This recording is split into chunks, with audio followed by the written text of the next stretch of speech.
My rich wife chose to dance with her boss, just to show who is in control. Her attractive colleague came up, "If you're free, take mu epsilon." The next second, my wife ran up in a panic. "Look, I need you to understand something right off the bat. I wasn't snooping. I know how this sounds. I really do. Like every guilty husband who's ever been caught scrolling through his wife's phone at 3 in the morning with one hand on the screen and the other clutching a half-eaten bag of Doritos. But that wasn't me. I'm not that guy.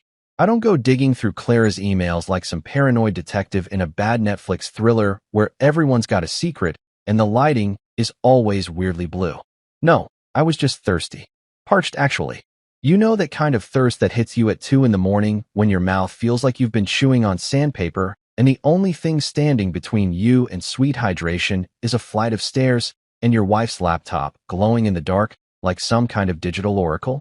Yeah, that was me. Just a simple man with simple needs, stumbling through our home office in my boxers and a t-shirt that had seen better days, probably around 2019, trying not to stub my toe on the corner of the desk that Clara insists stays exactly where it is because feng shui or something. I wasn't even planning to look at her laptop. Hell, I wasn't planning to look at anything except maybe the inside of the refrigerator, and whatever leftover pizza was calling my name from behind the milk carton. But then her screen lit up. Just like that. No warning, no dramatic music, just a sudden burst of light that made me freeze like a deer caught in headlights. Except instead of headlights, it was a MacBook Pro, and instead of a deer, I was just a confused dude holding an empty glass. The email notification sat there, bold and accusatory. Stratosphere Gala, RSVP confirmed. I blinked at it, then blinked again, because surely I was misreading this. The Stratosphere Gala. Not the Stratosphere work thing, or the Stratosphere mandatory boring corporate event where everyone pretends to like each other. No, this was a gala. With a capital G. The kind of event where people wear things that cost more than my car payment and drink champagne that probably has its own Instagram account. And my wife, Clara, the woman who tells me everything from what she had for lunch to the exact tone of voice her coworker used when asking about her weekend, had signed up for it without mentioning a single word to me. Now, let me paint you a picture of Clara. She's the kind of person who narrates her entire day like she's giving a TED Talk to an invisible audience. I know when the grocery store is out of organic quinoa. I know when her Zoom meeting runs 5 minutes long. I know when someone in her department sneezes in a way that sounds passive-aggressive. She once spent 20 minutes explaining why avocados were overpriced at Whole Foods, complete with a breakdown of import costs and seasonal availability. So for her to keep something like this under wraps, that's like Beyoncé dropping an album without telling anyone. It just doesn't happen. I stood there for a solid minute, glass in hand, staring at that email like it was going to suddenly explain itself. Maybe it would expand into a friendly message that said, "Just kidding. This is actually a boring spreadsheet conference, and you're totally invited." But it didn't. It just sat there, glowing with all the confidence of a secret that had just been caught red-handed. So I did what any rational human being would do. I waited. I went back to bed, drank my water, and lay there staring at the ceiling like I was trying to decode the meaning of life, which at that moment felt a lot less complicated than whatever the hell was going on with my wife. The next morning, I played it cool. I made coffee, scrolled through my phone, pretended to care about the news, and then, casually, like I was asking about the weather, I dropped the bomb. "So, when were you going to tell me about the Stratosphere Gala?" I said it with a smile, the kind of smile that says, I'm totally fine and definitely not spiraling into a pit of confusion and mild betrayal. Clara looked up from her yogurt, and for a split second, I swear I saw something flicker across her face. Panic? Guilt? Indigestion? Hard to say. But then she blinked, and just like that, she was back to being Clara, the calm, collected woman who could sell ice to a polar bear and make you feel good about it. "Oh, that?" she said, waving her spoon like she was swatting away a fly. "It's just a boring work thing. You know how it is. Corporate stuff, networking, people standing around pretending to enjoy themselves while discussing quarterly reports. Super dull." She said it so smoothly, so effortlessly, that for a second I almost believed her. Almost. But then my brain kicked in, the part that had read that email, the part that knew what a gala was, and I thought, yeah, because formal dress codes and rooftop champagne absolutely scream, boring work thing. Right. And I'm the Queen of England. I nodded, still smiling, because what else was I supposed to do? Accuse her right there over breakfast like we were in some kind of daytime soap opera? Oh, cool, I said. Sounds fun. Maybe I could tag along. I've got a suit somewhere in the closet that probably still fits. Could be a nice date night, you know? I said it lightly, like I was suggesting we grab tacos, not crash a fancy corporate event. But the way her face changed, oh man, the way her face changed, it was like I'd just suggested we rob a bank together. Her eyes went wide, her jaw tightened, and for a moment, just a brief, beautiful moment, she looked like a computer trying to process a command it didn't understand. You know, like when you click something and the screen just freezes and you see that little spinning wheel of death. Yeah, that was Clara's face. You can't, she said, and the speed at which those words left her mouth was almost impressive. Not, you shouldn't, or maybe it's not the best idea, or even let me check if there's space. Just flat out, no negotiation, case closed, you can't. And let me tell you something, when your wife uses the word can't instead of won't, that's not a suggestion. That's a steel door slamming shut with a deadbolt, a chain lock, and probably some kind of biometric security system for good measure. That's a red flag so big it could be seen from space, waving proudly in the wind with little Wi-Fi signals emanating from it like some kind of digital distress beacon. I kept my cool, though. I'm good at that. Years of corporate meetings and dealing with passive-aggressive emails from coworkers named Brad have trained me well. Of course, sweetheart, I said, still smiling, still stirring my coffee like we were having the most normal conversation in the world. Wouldn't want to ruin your boring evening. I emphasized the word boring just enough to let her know I wasn't buying it, but not enough to start World War III over scrambled eggs. She smiled back, relieved, probably thinking she'd dodged a bullet. Poor Clara. She had no idea that in my mind, I was already lacing up my shoes, ironing my shirt, and planning my grand entrance like I was about to crash the Oscars. Because here's the thing, when someone you love starts keeping secrets, it doesn't matter how small or insignificant they claim those secrets are. A secret is a crack in the foundation, and cracks have a funny way of spreading when you're not looking. And me? I was done not looking. I was done being the guy who nodded and smiled and trusted blindly, while the woman I married waltzed off to fancy galas without so much as a hey, wanna come? So yeah, I smiled politely that morning. I kissed her on the cheek, told her to have a great day, and watched her leave for work like nothing had changed. But everything had changed. And Friday night, at 7:15 p.m., on the rooftop of the Century Plaza Hotel, Clara was going to find out just how much. Friday night rolled around with all the inevitability of a tax deadline, and there I was, standing outside the Century Plaza Hotel at exactly 7:15 p.m., looking up at this gleaming tower of glass and steel like I was about to infiltrate a secret society. Which, in a way, I guess I was. The hotel was one of those places that screams, you probably can't afford to breathe our air, with its marble columns and revolving doors that moved so smoothly they might as well have been powered by the tears of struggling artists.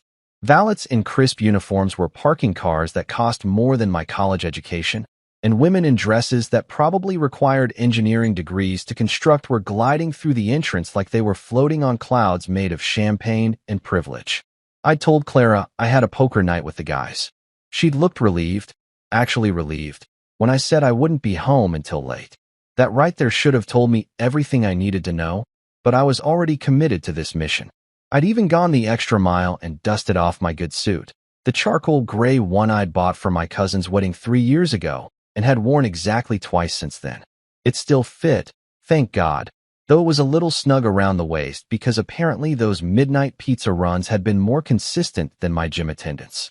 I'd shaved, combed my hair, even splashed on some cologne that the guy at Macy's had promised would make me irresistible. I didn't need to be irresistible. I just needed to blend in long enough to figure out what the hell my wife was hiding. The elevator ride to the rooftop felt like it took about 17 years, each floor ticking by with the kind of slow, deliberate pace that gives you way too much time to question your life choices. What was I doing? Was I really about to crash my wife's work event like some jealous sitcom husband? Yes, I absolutely was. Because when your wife tells you that you can't come to something, that's not just a closed door. That's a door with a neon sign that says, "Secrets inside. Please investigate." and I've never been good at following instructions anyway. The rooftop was exactly what you'd expect from an event called the Stratosphere Gala. Glass chandeliers hung from the ceiling like frozen waterfalls, catching the light and throwing it around the room in a way that probably violated several laws of physics. The bar stretched along one entire wall, staffed by bartenders who looked like they'd trained at some elite cocktail academy where the entry exam involved juggling bottles while reciting the periodic table. A jazz band was set up in the corner, playing the kind of smooth, sophisticated music that makes you feel like you should be discussing stock portfolios and vacation homes in the Hamptons, even if your actual financial situation involves figuring out which bills you can pay late this month. And the people. Oh man, the people. This was clearly where all the corporate success stories came to see and be seen. Men in suits that fit so perfectly they might as well have been painted on, women in dresses that cost more than my monthly rent, everyone holding wine glasses and laughing at jokes that probably weren't even funny, but sounded sophisticated anyway. It was like watching a nature documentary about a species I'd only read about. The corporate elite, native to rooftop bars and country clubs, known for their expensive watches and ability to network while appearing completely relaxed. I grabbed a drink from the bar. Some kind of fancy cocktail with a name I couldn't pronounce that tasted like someone had liquefied money and poured it over ice, and positioned myself near a group of potted plants that provided decent cover. I'm not short, but I'm not exactly NBA material either, so staying inconspicuous in a crowd isn't too difficult as long as you look like you belong. And brother, I committed to that role. I nodded at strangers like we were old friends. I checked my phone periodically like I was expecting important business calls. I even laughed along with nearby conversations, even though I had no idea what they were talking about. Something about quarterly projections and market disruption. Real edge-of-your-seat stuff. And then I saw her. Clara, my wife. Looking absolutely stunning in a red dress that I'd never seen before, which meant she'd bought it specifically for this event and somehow never mentioned it during any of her usual shopping debriefs. Her hair was done up in one of those complicated styles that probably required an engineering degree and several YouTube tutorials. She was wearing heels that added about 3 inches to her height and probably subtracted about 3 hours from her ability to walk comfortably. And she was glowing.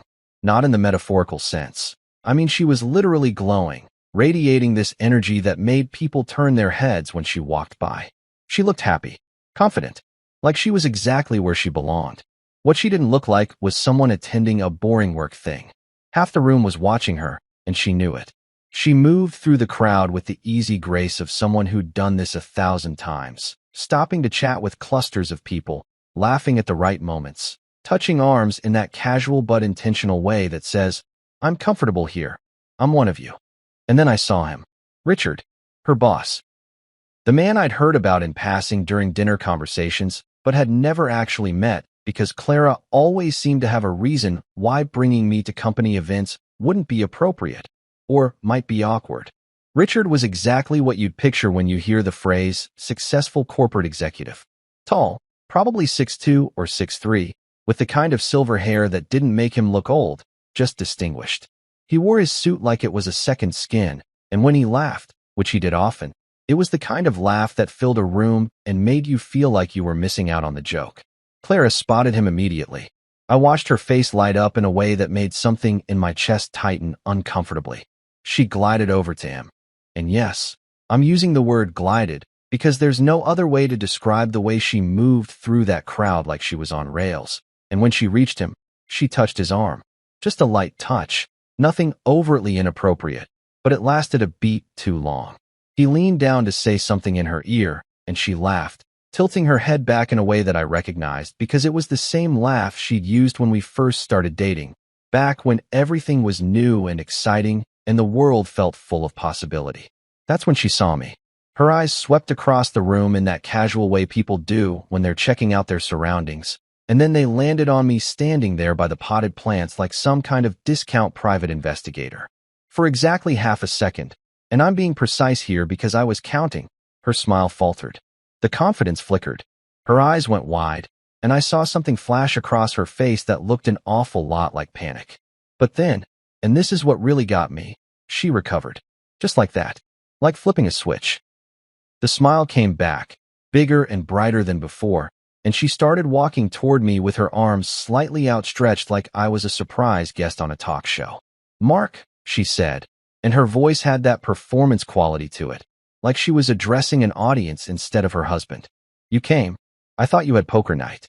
She reached me and gave me a hug that felt more like a tactical maneuver than genuine affection, the kind of hug you give someone when there are witnesses and you need to maintain appearances. I hugged her back, playing along, because two could play this game. Poker night got canceled. I lied smoothly, returning her performance with one of my own. "Jimmy's kid got sick. Figured I'd surprise you instead. See what all the fuss was about with this boring work thing." I emphasized those last 3 words just enough to let her know I remembered exactly how she described this event. Her smile tightened almost imperceptibly at the corners. "Well, isn't that sweet?" she said, and I couldn't tell if she was being genuine or if she wanted to strangle me with her designer clutch. Probably both. "Come on, let me introduce you to some people." She linked her arm through mine with just a little too much force, steering me away from my plant fortress and into the crowd like she was a border collie herding a particularly stubborn sheep. For the next hour, I played the role of the dutiful husband, shaking hands with people whose names I forgot immediately, nodding along to conversations about corporate synergy and paradigm shifts, and watching Clara work the room like a seasoned politician. But I also watched her watch Richard. Every few minutes, her eyes would drift across the room to wherever he was standing, tracking him like a hawk tracking a rabbit. And when he looked back at her, there was something in that exchange that made my jaw clench. It wasn't just professional respect. It wasn't just friendly acknowledgement. It was something else, something that made me feel like I was standing outside a window watching a scene I wasn't supposed to see. Around 9 o'clock, the music shifted from sophisticated jazz to something slower, something that apparently signaled it was time for people to pretend they knew how to dance. And Clara, my beautiful wife who had spent the entire evening maintaining a careful distance from Richard while still orbiting around him like a moon around a planet, finally made her move. I watched her excuse herself from whatever conversation she was pretending to care about, watched her smooth down her dress, watched her walk across that rooftop with purpose and confidence, heading straight for Richard like she'd been waiting all night for this exact moment. She didn't look back at me, not even once. You know that moment in a movie where everything goes into slow motion and the music swells, and you realize you're watching something you can't unsee? Yeah, that's exactly what happened at approximately 9:07 p.m. on that godforsaken rooftop. The jazz band transitioned from there, where sophisticated background noise, playlist to something slower, something that I can only describe as "let's make terrible decisions" set to a saxophone. The lighting dimmed just enough to make everything feel intimate and romantic, which was apparently the universal signal for people to stop pretending they were at a professional networking event and start pretending they were in some kind of corporate romance novel. And Clara, my wife, my partner, the woman who promised to love, honor, and apparently keep giant secrets from me, she took the bait like a fish that had been starving for weeks. I watched her cross that dance floor with the kind of determination usually reserved for Black Friday shoppers heading toward a 70% off television. She walked straight up to Richard, who was standing near the edge of the rooftop looking out at the city lights like he was posing for the cover of Successful Douchebags Monthly, and she smiled at him. Not the polite, professional smile you give your boss at a work function. No, this was the smile. The one that says, "I've been thinking about this moment all night, and possibly for several weeks prior." He turned to her, and I swear to God, he didn't even look surprised. Not even a little bit. It was like he'd been expecting this, like they'd choreographed this whole thing during one of their totally innocent closed-door meetings that I'm sure were all about quarterly reports and definitely not about whatever the hell I was witnessing right now. She said something to him. I was too far away to hear, but I could see her lips moving and him nodding. And then she did it. She put her hand on his arm. Just rested it there, casual as you please, like she was touching a piece of furniture and not her married boss at a company event, while her husband stood 15 feet away holding a drink that suddenly tasted like betrayal with a twist of lime. Richard placed his hand on the small of her back. Let me repeat that for emphasis, the small of her back. That intimate little spot that guys only touch when they're dancing with someone they're comfortable with, someone they've touched before, someone who isn't going to file an HR complaint because this clearly isn't the first time. And then they started dancing. Slow, close, confident. Like they'd done this before. Like this was routine. Like I wasn't standing right there watching my marriage dissolve to the soundtrack of a Kenny G wannabe. They moved together with the kind of synchronization that doesn't happen by accident. Clara leaned into him. Actually leaned into him. Her head tilted at that angle that she used to use with me back when we still danced at weddings, and she still looked at me like I was someone worth leaning into. His hand stayed firmly planted on her back, and her hand, her hand, slid from his arm up to his shoulder in a movement so natural, so practiced, that it might as well have had "We've done this before" tattooed across it in neon letters. I stayed seated at my table, which was tucked in the corner near the bar, sipping my overpriced cocktail like it was the most fascinating beverage I'd ever encountered. Because what else was I supposed to do? Storm across the dance floor like some jealous caveman and drag my wife away by her hair? Start throwing punches at a guy who probably had lawyers on speed dial and could buy and sell me 17 times before breakfast? No, I'm classier than that. Or at least, I like to think I am. So I sat there, watching the free entertainment, because if I was going to have my heart broken on a rooftop in downtown Los Angeles, I might as well have a good view of it. People were staring. Oh, they were definitely staring. I could see it in my peripheral vision. Heads turning, whispers being exchanged behind champagne flutes, eyebrows being raised so high they were practically in orbit.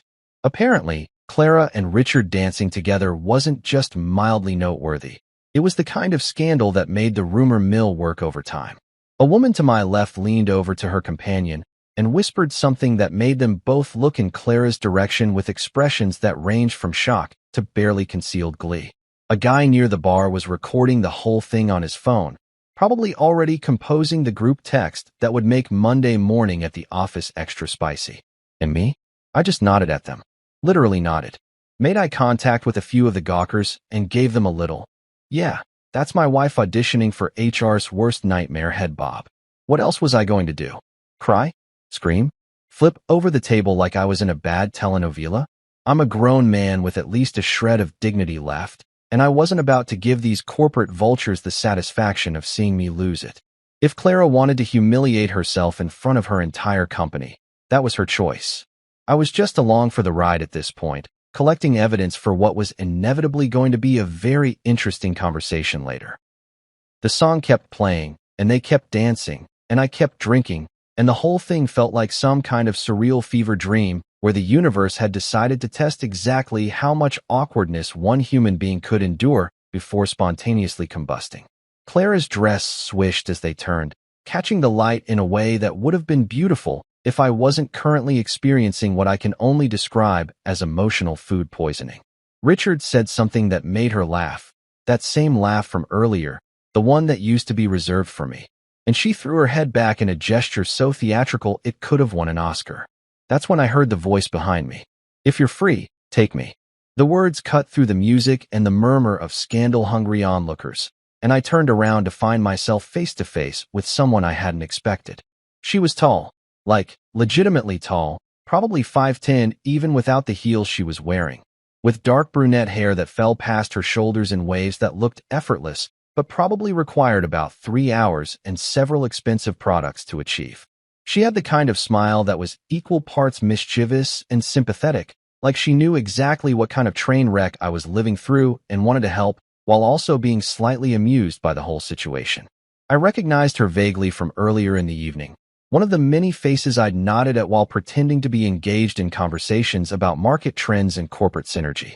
But now, up close, I could see she had these sharp green eyes that looked intelligent and slightly dangerous, like she was the kind of person who always knew more than she let on.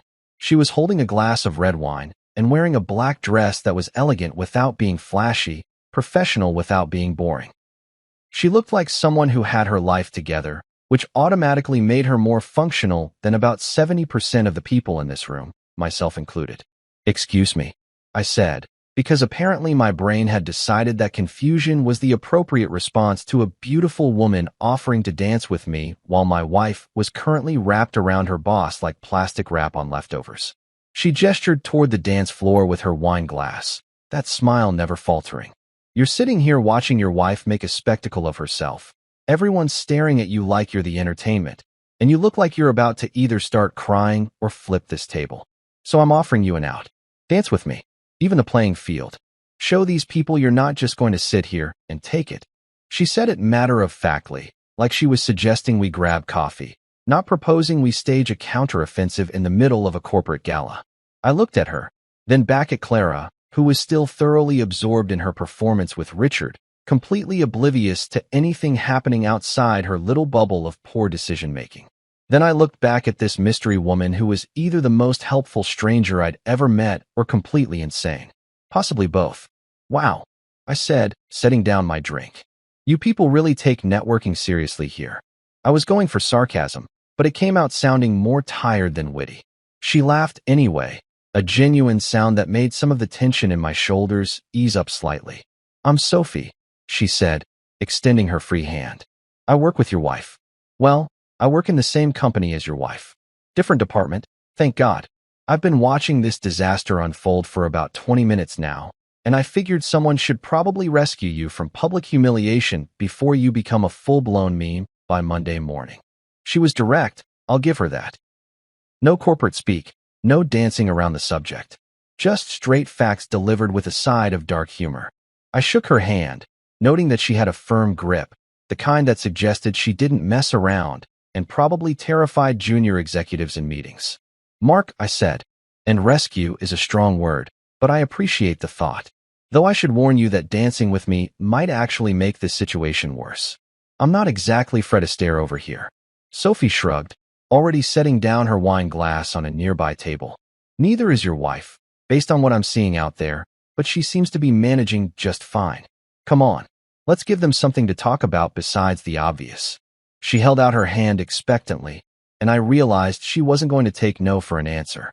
Which, honestly, was probably for the best, because left to my own devices I would have just sat there marinating in my feelings until I either left or did something dramatically stupid.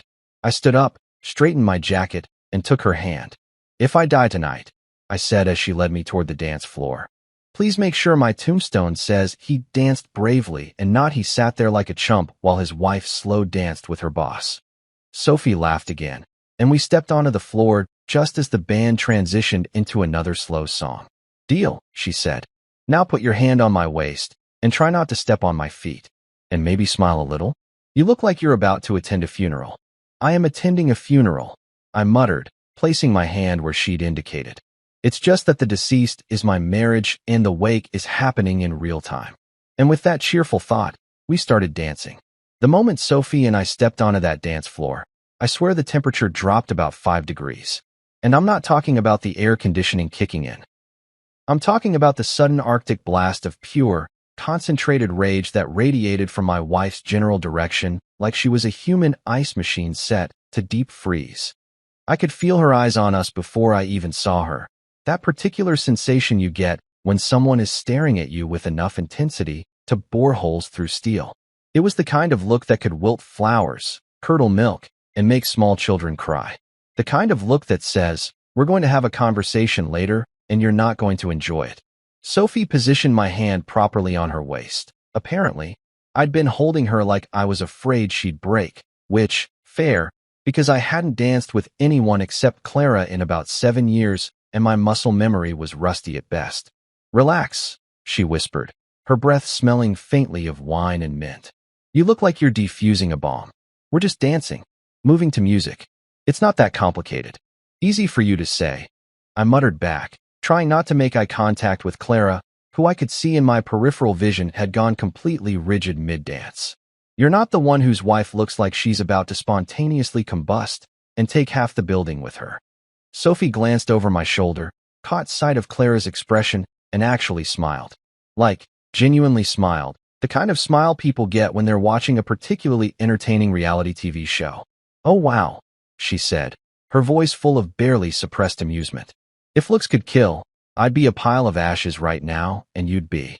I don't know, whatever comes after ashes. Subatomic particles, maybe? She moved us into a gentle turn, which I managed to follow without stepping on her feet, a small miracle that I was oddly proud of. But hey, at least she's paying attention to you now. That's progress, right? I wanted to argue with her logic, but honestly, she had a point. For the first time all evening, Clara was fully aware of my existence. Not just aware, hyper-aware, laser-focused, completely and utterly tuned in to exactly what I was doing and who I was doing it with. It was like I'd suddenly become visible after spending hours as background noise. "You're welcome, by the way," Sophie added, spinning us again with practiced ease, "for providing you with the first genuine emotion your wife has directed at you all night. Even if that emotion is homicidal fury. If I die tonight," I said, echoing my earlier joke, "put he danced bravely on my tombstone." Sophie laughed, the sound cutting through the tension like a knife through butter, and I felt some of the knots in my shoulders start to loosen. We danced casually, nothing romantic or inappropriate. She kept a respectful distance. Our movements were strictly PG-rated, and we mostly just swayed to the music while making sarcastic commentary about our surroundings. But apparently, respectful and appropriate wasn't the vibe Clara was picking up on. She'd frozen mid-step, her entire body going stiff like someone had hit the pause button on a remote control. Richard was saying something to her, probably trying to figure out why his dance partner had suddenly turned into a statue, but she wasn't listening. Her eyes were locked on Sophie and me with the kind of focus usually reserved for professional snipers or people trying to read the fine print on prescription medication bottles. And then, because apparently standing there glaring wasn't dramatic enough, she ditched Richard. Just straight up abandoned him in the middle of the dance floor like a kid dropping a toy they'd gotten bored with, and power walked toward us with a stride that could only be described as CEO about to fire the entire department. The crowd parted for her like the Red Sea, people literally stepping aside to avoid being caught in the blast radius of whatever explosion was about to happen. Her heels clicked against the floor with each step. Click, click, click. Like a countdown timer on a bomb. Her face had that carefully neutral expression that only comes from years of corporate training. The kind of face that says, "I'm perfectly calm and rational," while every other part of her body language screams, "I'm about to commit a felony." She reached us just as the song hit a particularly smooth instrumental section, stopped directly in front of Sophie and me, and plastered on the fakest smile I'd ever seen. And I've seen a lot of fake smiles. I've worked in corporate America for over a decade. This smile was special. This smile had its own zip code. "Mark," she said, her voice somehow managing to sound sweet, while also carrying undertones of, "I'm planning your murder. Can I talk to you?" Sophie, bless her heart, didn't miss a beat. We kept swaying gently to the music, and she responded before I could even open my mouth. "We're dancing," she said pleasantly, like she was commenting on the weather. "Don't worry, Clara. I'm keeping him safe. He hasn't stepped on my feet even once. You should be proud." The smile she gave my wife was so innocent, so completely devoid of malice, that it was almost aggressive in its sweetness. It was a masterclass in polite warfare. Clara's smile cracked slightly at the edges, tiny fissures appearing in her carefully constructed facade.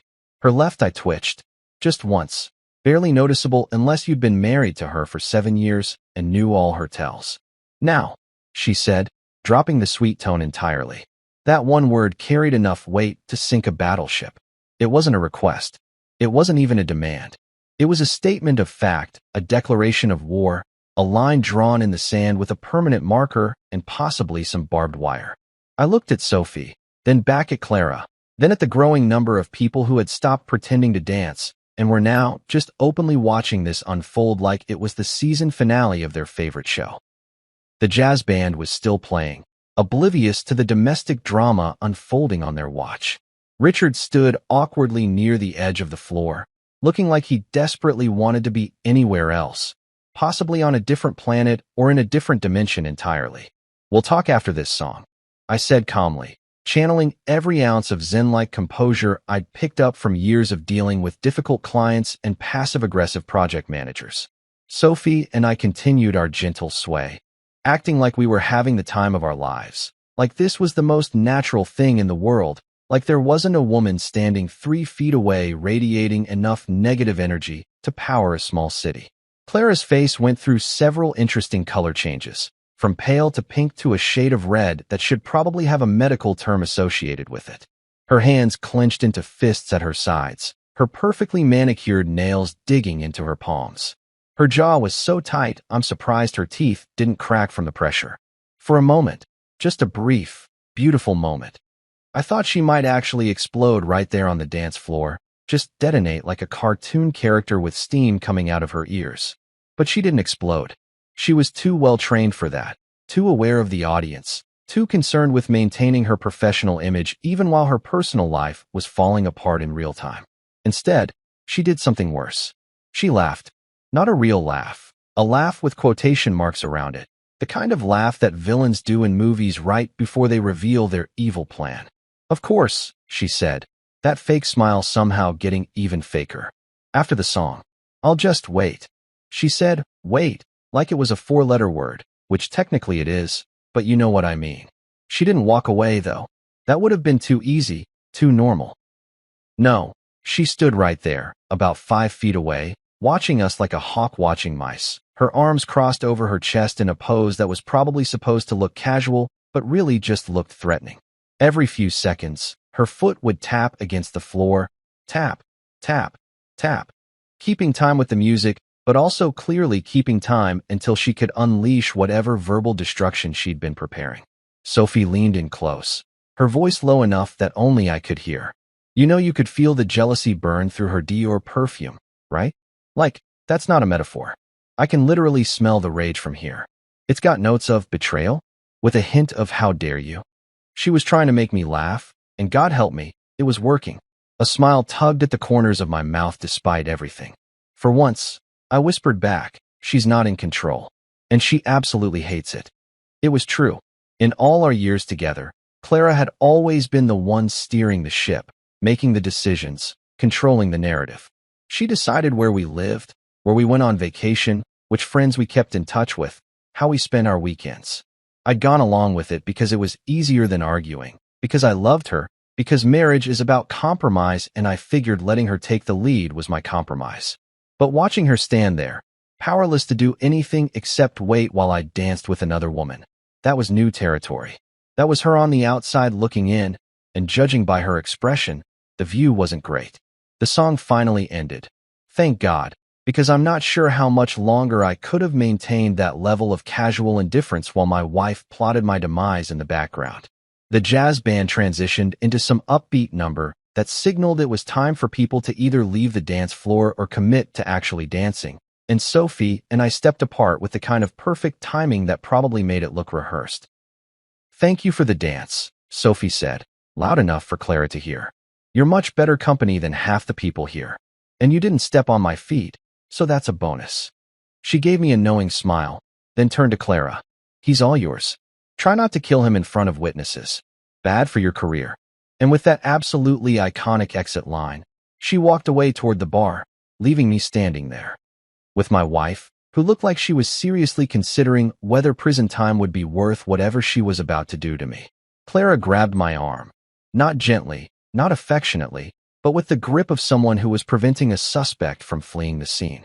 We need to talk, she hissed, already pulling me toward a quieter corner of the rooftop, away from the music and the crowd and the dozens of eyes that were still tracking our every move.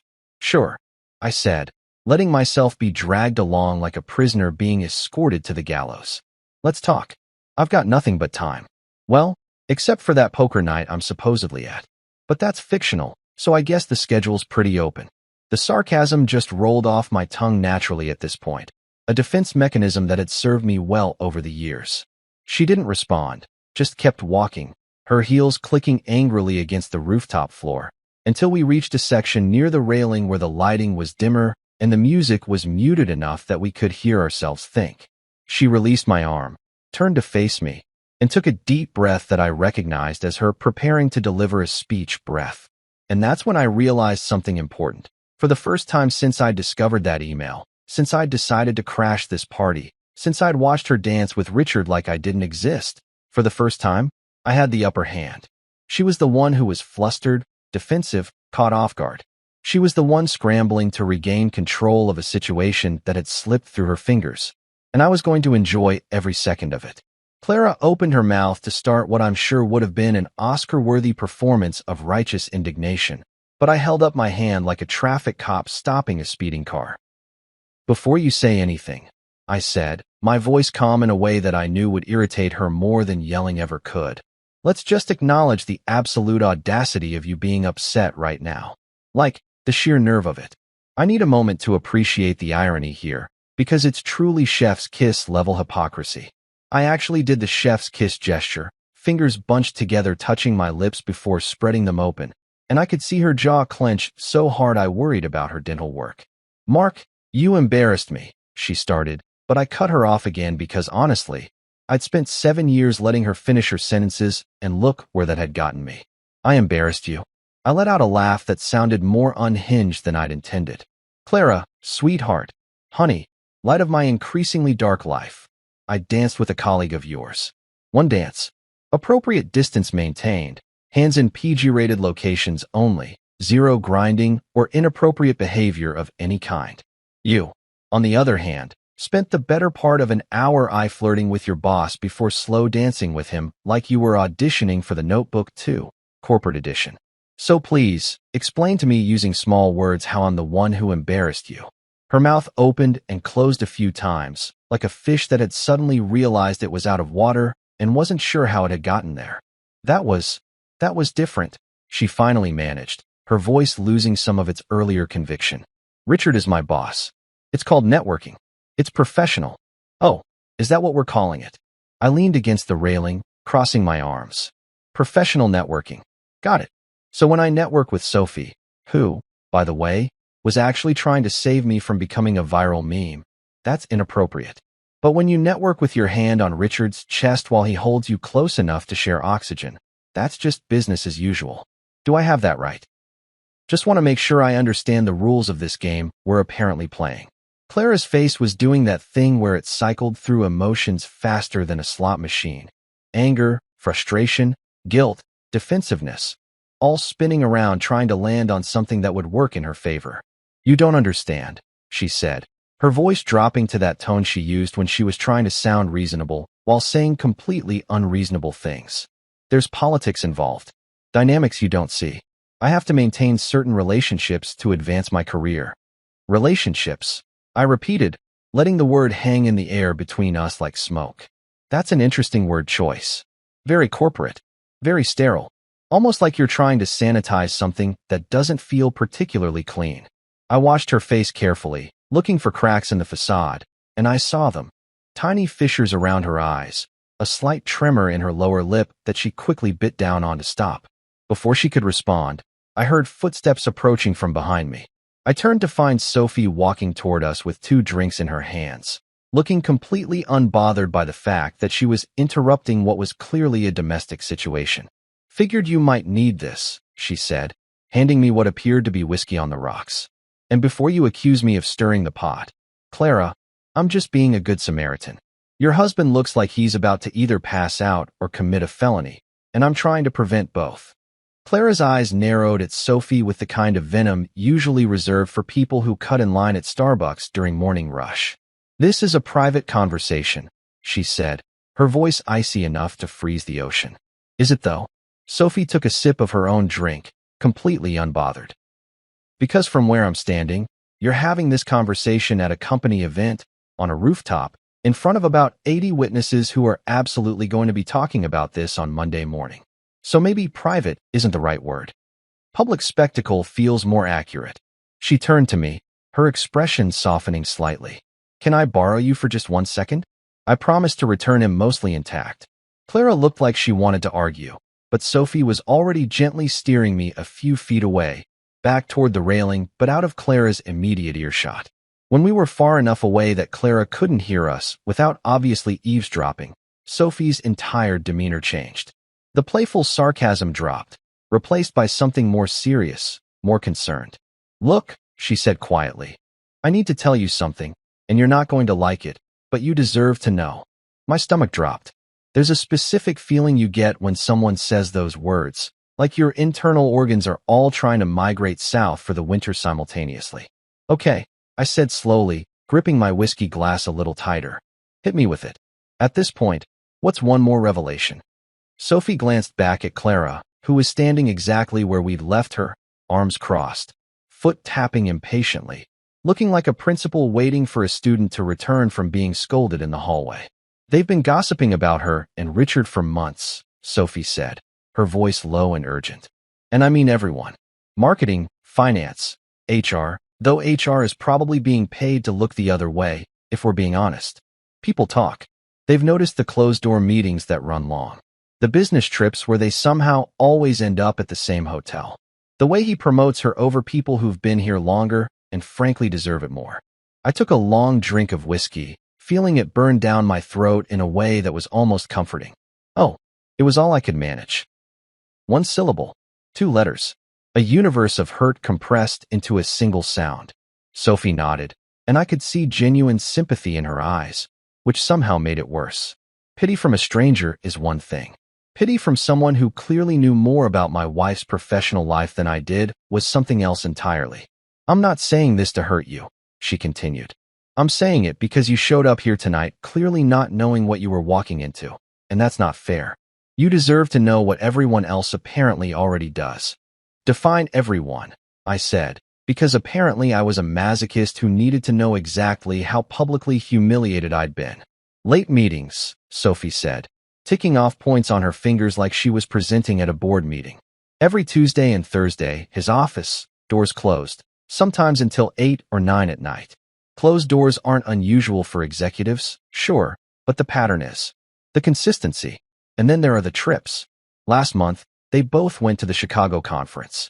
Different flights, different hotels according to the expense reports, but 3 people from accounting saw them having dinner together at a restaurant that definitely wasn't on the conference itinerary. Intimate little corner table, wine, the works. I felt something inside me start to crack, like ice on a frozen lake when the temperature rises just enough. Free promotions, I said, remembering Sophie had mentioned that earlier. She got promoted twice in 18 months, Sophie confirmed. Meanwhile, James in sales, who's been with the company for 6 years, consistently exceeds his targets, has a literal wall of awards, gets passed over both times. You know what his review said? Needs to work on relationship building with senior leadership, which is corporate speak for, you're not sleeping with your boss, so tough luck. I laughed, but it came out wrong, bitter and hollow. Guess I missed the staff memo titled, How to Sleep Your Way Up, a guide for the ambitious professional. The sarcasm was my shield, the only thing standing between me and complete emotional collapse in the middle of a corporate party. Sophie didn't laugh. She just looked at me with those sharp green eyes that had probably seen too much office politics and not enough justice. I'm sorry, she said simply. That was a dark joke, but I get it. Humor is how some of us cope with betrayal. I did the same thing when I found out my ex was cheating. Made jokes for weeks before I finally let myself cry about it. Comes with the territory, I said, trying to sound casual and probably failing spectacularly. Dark humor. Sarcasm. The ability to laugh while your life falls apart. It's either that or start screaming, and screaming seems like it would really harsh the vibe of this lovely event. Sophie smiled sadly. For what it's worth, you're handling this better than most people would. I've seen grown men cry in the bathroom at office parties for less. She paused, seeming to debate whether to say more. Look, I don't know your wife well. Different departments, different circles. But I know Richard, and I know his reputation. This isn't his first rodeo. There was a woman in marketing 2 years ago, similar situation. Close working relationship, late nights, sudden promotion. Then suddenly she transferred to the San Diego office. People assumed she either got pushed out or realized she was the side character in someone else's story. So what you're saying is, I'm married to a cliché, I said, draining the rest of my whiskey. My wife is literally living out the plot of every trashy office romance that's ever been written, except without the happy ending and with significantly more devastating consequences for my mental health. I'm saying your wife made choices, Sophie corrected gently. Richard's a predator in a nice suit. Sure, but Clara's an adult who knew exactly what she was doing.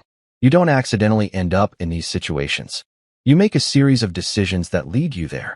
I nodded, processing this information while also trying not to process it, because processing it meant accepting it, and accepting it meant acknowledging that my marriage had been circling the drain for months while I'd been completely oblivious.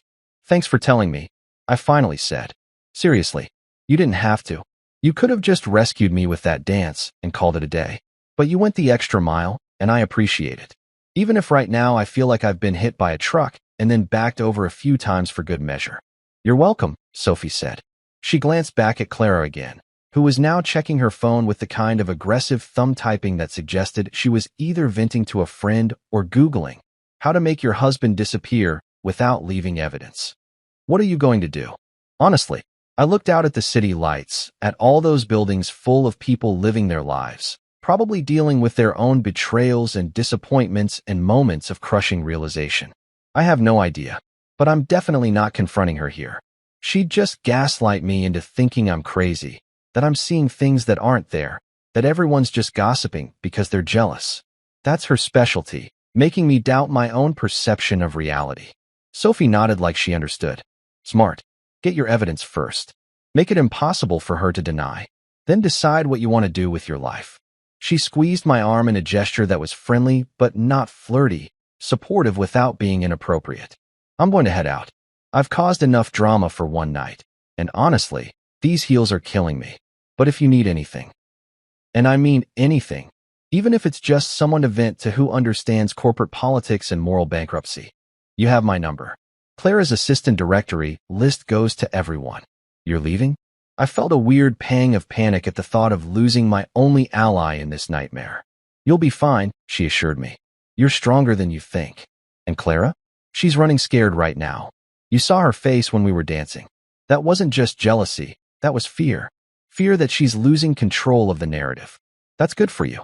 Keep her off balance." With that, Sophie walked away, disappearing into the crowd with her empty glass and leaving me standing there with my now empty whiskey and my newly shattered illusions. I turned back to where Clara was waiting, and our eyes met across the rooftop. She started walking toward me, her expression set in that determined way that meant she was about to try to spin this whole evening into something that was somehow my fault. But for once, I had information she didn't know I had. For once, I wasn't walking into the conversation blind. And that, I thought as she approached, was going to make all the difference. 2 days after the gala from hell, I found myself sitting in a coffee shop that smelled like burnt espresso and broken dreams, waiting for a man named Vince who came highly recommended by my college roommate's cousin's divorce attorney. Yeah, I know how that sounds, like I was hiring someone from a guy who knew a guy who once saw a Yelp review. But desperate times call for desperate measures, and I was currently so desperate I could have starred in my own daytime talk show episode titled, "My Wife Might Be Cheating," the musical. Vince showed up exactly on time, which I appreciated because punctuality feels like a lost art in the age of sorry, traffic was crazy texts sent from people who are clearly still in their pajamas. He looked exactly like you'd expect a private investigator to look. Late 40s, weathered face that had seen some things, wearing a jacket that had probably been in style sometime during the Clinton administration. He had the build of a retired bouncer and the eyes of someone who'd spent too many hours sitting in cars watching people do things they shouldn't be doing. Basically, he looked like if the word credibility became a person and decided to grow a mustache. "Mark?" he asked, extending a hand that felt like shaking hands with a catcher's mitt. His grip was firm but not aggressive, professional but not intimidating. I liked him immediately, which was good because I was about to tell this stranger all the humiliating details of my crumbling marriage. "That's me," I said, gesturing to the chair across from me. "Thanks for meeting me. Can I get you something?" "Coffee." A detailed explanation of how my life became a country song. He cracked a smile at that, which suggested he had a sense of humor. Always a good sign in someone you're about to pay to follow your wife around. "Coffee's fine. Black. No sugar." Of course he drank it black. Men like Vince probably thought cream and sugar were for people who couldn't handle reality. He settled into the chair with the ease of someone who'd had this conversation 1,000 times before, pulling out a small notebook that looked like it had survived at least 2 decades of field work. I ordered him a coffee from the barista, who clearly wasn't being paid enough to care about the domestic drama unfolding in the corner booth, and then I launched into the whole sordid story. The email at 2 in the morning. The gala she didn't want me attending. The dance with Richard that looked less like networking and more like foreplay with a jazz soundtrack.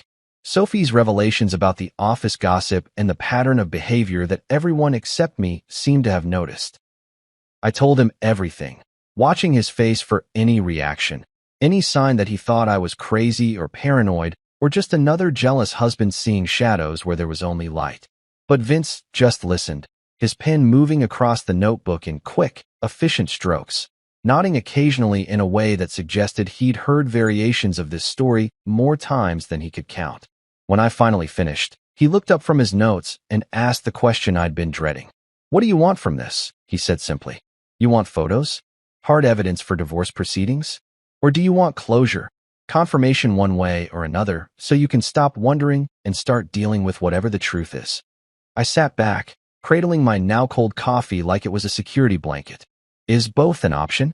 Or does that come with an upcharge? I was going for humor again, my default setting when faced with uncomfortable emotions, but my voice cracked slightly on the last word.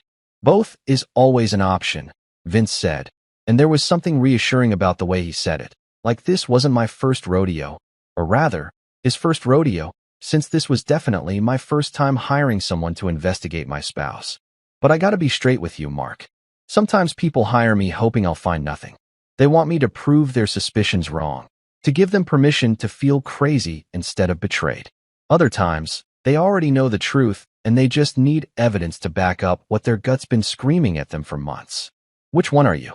I thought about that question for a long moment, watching the steam rise from Vince's coffee cup in lazy spirals. Honestly, I don't know anymore. A week ago, I would have bet my life that Clara loved me, that we were solid, that whatever problems we had were normal marriage stuff, not this. But now, I shook my head. Now I feel like I've been living with a stranger who just happens to look like my wife. So I guess I want the truth, whatever that looks like. Even if the truth is that I'm the idiot who didn't see what everyone else apparently did. Vince nodded slowly, like I'd just passed some kind of test. "Fair enough. Here's how this works. I'll follow her for 2 weeks, 3 if needed. Document her movements, who she meets, where she goes. If there's something going on, I'll find it. If there's nothing, you'll have peace of mind and you can work on your marriage without this hanging over your head. Either way, you'll..." "No." He slid a contract across the table, along with a fee schedule that made me wince slightly, but not enough to back out. "I require half up front, half when I deliver the report. And Mark, whatever I find, I report it straight. No sugarcoating, no editorializing. Just facts. You good with that?" "Yeah," I said, pulling out my credit card before I could talk myself out of this. "Let's do it. Let's find out if I'm married to a faithful wife who just has unfortunate professional relationships, or if I'm the punchline to a joke everyone's been laughing at for months." I signed the contract with a flourish that felt more dramatic than necessary. But hey, if you're going to officially hire someone to investigate your spouse, might as well commit to the theater of it all. Vince took the contract, glanced over my signature, and nodded. "I'll start tomorrow. In the meantime, act normal. Don't confront her, don't change your routine, don't do anything that would tip her off that something's different. Can you do that?" It was phrased as a question, but his tone made it clear it wasn't really optional. "I'm an IT project manager," I said dryly. "I've spent the last decade pretending to care about synergy and paradigm shifts and whatever other corporate buzzwords get thrown around in meetings. Trust me, I can fake normal." Over the next 2 weeks, I became an Oscar-worthy actor in the production of My Life is Fine. Everything's great, definitely not falling apart. I went to work, came home, made dinner, asked Clara about her day, laughed at the appropriate moments, nodded sympathetically when she complained about office politics, which, in retrospect, was pretty rich considering she was apparently the office politics. I kissed her goodbye in the mornings and hello in the evenings. I even initiated sex once, which felt weird and performative and made me feel like I was betraying myself. But Vince had said, act normal, and sex was part of our normal, so I went through the motions while my brain screamed the entire time. Clara didn't seem to notice anything was different. Or if she did, she didn't comment on it. She was back to her usual routine. Wake up, go to work, come home, talk about her day in exhaustive detail, while I pretended to listen and definitely wasn't wondering if any of it was true. She mentioned Richard occasionally, always in the context of work stuff, always casual and professional. Richard wants me to lead the new client presentation. Richard thinks I should attend the conference in Austin next month. Richard said the board was impressed with my quarterly report. Richard. His name peppered through our conversations like seasoning on a dish that was already spoiled. I smiled and nodded and said things like, "That's great, honey, and you deserve it," while internally cataloging every mention, every inflection in her voice when she said his name. Was there something there? A slight change in tone? A hint of something more? Or was I just paranoid, seeing patterns where there were none, like those people who think they see Jesus in their toast? Vince called me every few days with updates, his voice always calm and professional, delivering information the way a meteorologist delivers weather forecasts. Factual, detached, no emotional investment in whether it's sunny or storming. Monday, she went to the office, stayed until 6:30, stopped at Trader Joe's on the way home. Tuesday, office until 7, straight home. Wednesday, office, lunch meeting at that Italian place downtown. Alone, by the way, not with Richard. Thursday, office, gym for an hour, home by 8. It was the most boring surveillance report I could have imagined. No smoking guns, no clandestine meetings, no hours-long rendezvous at suspicious hotels. Just my wife living her normal life, being a normal person, doing normal things. Part of me felt relieved. See, I told myself, you're paranoid. You're seeing problems where there aren't any. Sophie was wrong. The office gossips were wrong. And you're going to owe your wife a massive apology and probably some very expensive jewelry. But another part of me, the part that had seen her dance with Richard, the part that remembered her face when she said I couldn't come to the gala, the part that had listened to Sophie detail months of suspicious behavior, that part wasn't convinced. That part whispered that maybe Clara was just good at hiding it. Maybe she knew to be careful. Maybe she'd gotten a sixth sense that something was different, even if she couldn't quite put her finger on what. When Vince finally called me after 2 full weeks, I was sitting in my car in the parking lot of a grocery store, putting off going inside because grocery shopping on a Sunday afternoon is basically Dante's 10th circle of hell that didn't make it into the final draft. I've got my report, he said without preamble. You want to meet, or you want me to email it? That bad? I asked, my stomach dropping like an elevator with cut cables. That boring, he corrected. Mark, I've been doing this for 20 years. I've caught people doing everything from embezzling to murder. Your wife? She's either the most faithful woman in Los Angeles, or she's hiding it better than a CIA operative. Office, gym, grocery store, home. That's it. That's her life. No suspicious meetings, no unexplained absences, no hotel visits, no nothing. I should have felt relieved. I should have felt vindicated. Instead, I just felt confused. So she's clean? Either she's clean, or she's smart enough to know someone might be watching, Vince said carefully. Has she seemed paranoid lately? Checking over her shoulder? Being extra careful with her phone? I thought about it. No? I mean, she's always been protective of her phone, but that's not new. She says it's because of work emails and client confidentiality. Even as I said it, I realized how hollow it sounded, like an excuse that's technically plausible but still feels wrong. Could be legitimate, Vince acknowledged. Could be something else. Here's the thing, Mark. The absence of evidence isn't evidence of absence. I didn't find anything, but that doesn't mean there's nothing to find. It just means if there is something, it's not happening during work hours or in public places where someone could see and report it. So basically, I just spent $2,000 to learn that my wife grocery shops and goes to the gym, I said flatly. You spent $2,000 to rule out the obvious scenarios, Vince corrected. Now you've got a choice. You can either accept that maybe you were wrong, maybe the office gossip was just gossip, and work on rebuilding trust in your marriage. Or you can keep digging, because your gut's still telling you something's off. But I gotta warn you, that second option? It's a rabbit hole. Once you start, it's hard to stop, even if you find nothing. I thanked Vince, paid him the remainder of his fee via Venmo, because even private investigators have adapted to the digital age, and sat in that parking lot for another 20 minutes. Watching people come and go with their shopping carts full of the mundane necessities of life. When I finally went home, Clara was in the kitchen making pancakes for dinner, which she did sometimes when she was feeling particularly domestic or guilty about something. She smiled at me like she'd just aced a test she hadn't studied for. Hey, perfect timing. I'm making your favorite, blueberry pancakes with real maple syrup, none of that fake corn syrup garbage. She was wearing my old college t-shirt and yoga pants, her hair in a messy bun, looking exactly like the woman I'd fallen in love with all those years ago. I smiled back, kissed her cheek, and told her it smelled amazing. And I thought, yeah, sweetheart, smile while you can. Because this might be intermission, but the season finale's still coming. One way or another, the truth would come out. It always does. A week after Vince's disappointingly boring report, I was in the middle of a mind-numbing conference call about cloud migration strategies, which is exactly as exciting as it sounds, meaning not at all, when my phone buzzed with a text from Sophie. Just 2 words: check the news. No context, no explanation, just those 3 words that immediately made my heart rate spike, like I'd just mainlined espresso directly into my veins. I muted myself on the call, not that anyone would have noticed since I'd contributed exactly 0 insights in the 45 minutes we'd been discussing bandwidth optimization, and pulled up my phone's browser. The headline hit me like a freight train doing 90 in a school zone.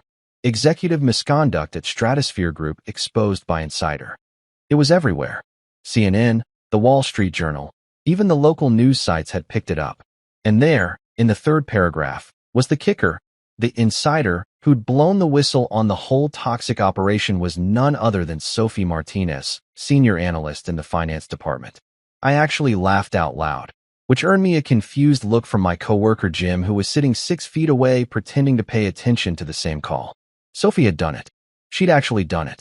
She'd taken everything she knew, all the office gossip, all the suspicious patterns, all the closed-door meetings and inappropriate relationships and promotions that made no sense, and she'd packaged it up into a formal complaint that apparently the board of directors couldn't ignore. The article was diplomatic in its language, dancing around specific names the way journalists do when their lawyers are breathing down their necks. But if you knew the players, you didn't need a decoder ring. Sources indicate improper relationships between senior staff and subordinates, creating a culture of favoritism and undermining merit-based advancement. Multiple employees reported feeling pressured to remain silent about inappropriate workplace dynamics. An investigation has been launched into several executives, including members of the C-suite. I texted Sophie back immediately. "You absolute legend. Are you okay?" Because let's be real, whistleblowers don't exactly get the hero treatment in corporate America. They get labeled as troublemakers, blacklisted, and generally treated like they committed treason against the holy church of quarterly profits. Her response came back within seconds, fired within the hour. Worth it. Also, you might want to prepare yourself. This is going to get messy. She wasn't kidding. By the time my conference call mercifully ended, without anyone noticing I'd been mentally checked out since minute 2, my phone was blowing up with notifications. News sites were updating their articles with more details. Twitter was having a field day with hashtags like #StratosphereScandal and #corporate trending in the Los Angeles area. Someone had already created a parody account for Richard that was posting fake confessions, which was simultaneously hilarious and probably legally questionable. But the real fireworks started around 6 p.m. when Clara came home. And came home is putting it mildly. She exploded through the door like a Category 5 hurricane with a personal vendetta against our welcome mat. Her hair was disheveled. Her makeup was smudged like she'd been crying or rubbing her eyes in frustration, and she was absolutely drenched from the rain that had started falling about an hour earlier. She looked like a movie poster for Corporate Nightmare, The Reckoning. "You did this," she screamed before she'd even fully closed the door. "No hello. No, how was your day?" Just straight to the accusation. She threw her bag on the floor, her very expensive designer bag that she usually treated like it was made of spun gold and unicorn tears, and pointed at me like I was a defendant in a courtroom drama. "You and that witch Sophie. You exposed me. You destroyed my career." I was sitting on the couch with a beer and a bowl of pretzels, watching this unfold with the detached fascination of someone watching a nature documentary about predators who'd just realized they were actually prey. "Oh, you mean Sophie?" I said calmly, taking a sip of my beer like we were having a casual conversation about the weather. "The witch with Wi-Fi and receipts? That's Sophie." Clara's face went through several shades of red that probably don't exist in nature. "This isn't funny, Mark. Do you have any idea what you've done? The board is launching an investigation. HR is interviewing everyone. My reputation is destroyed." She was pacing now, tracking water all over our hardwood floors that I'd spent a weekend refinishing last summer. "Your reputation," I repeated slowly, setting down my beer because this conversation clearly required my full attention. "Let me make sure I understand this correctly. Your reputation, built on closed-door meetings with your married boss, suspicious promotions, and behavior so inappropriate that everyone in your company was apparently gossiping about it. That reputation is destroyed. And somehow, this is my fault. Do I have that right? Just want to make sure I'm following the logic here. I didn't do anything wrong, she shouted, but her voice cracked on the word wrong, betraying the lie before it even fully left her mouth. It was just networking, just politics. You don't understand how it works in the corporate world. I stood up, and I must have had a look on my face because Clara actually took a step back. I wasn't angry, not in the explosive, yelling way she was. I was something else, something colder, something that had been building for weeks while I smiled and pretended everything was fine. You're right, I said quietly. I don't understand how it works. Please explain to me how networking involves slow dancing with your boss while your husband watches from across the room. Explain to me how politics means getting promoted twice in 18 months while more qualified people get passed over. Explain to me how just business translates to months of office gossip about you and Richard that apparently everyone knew about except the one person who should have known, your husband. She opened her mouth, closed it, opened it again. She looked like a computer trying to process a command that didn't compute, stuck in an endless loop of trying to find an explanation that would make this okay. You don't understand, she finally said, her voice smaller now, defensive. There's pressure, expectations. I had to maintain certain relationships to advance. You don't know what it's like for women in leadership.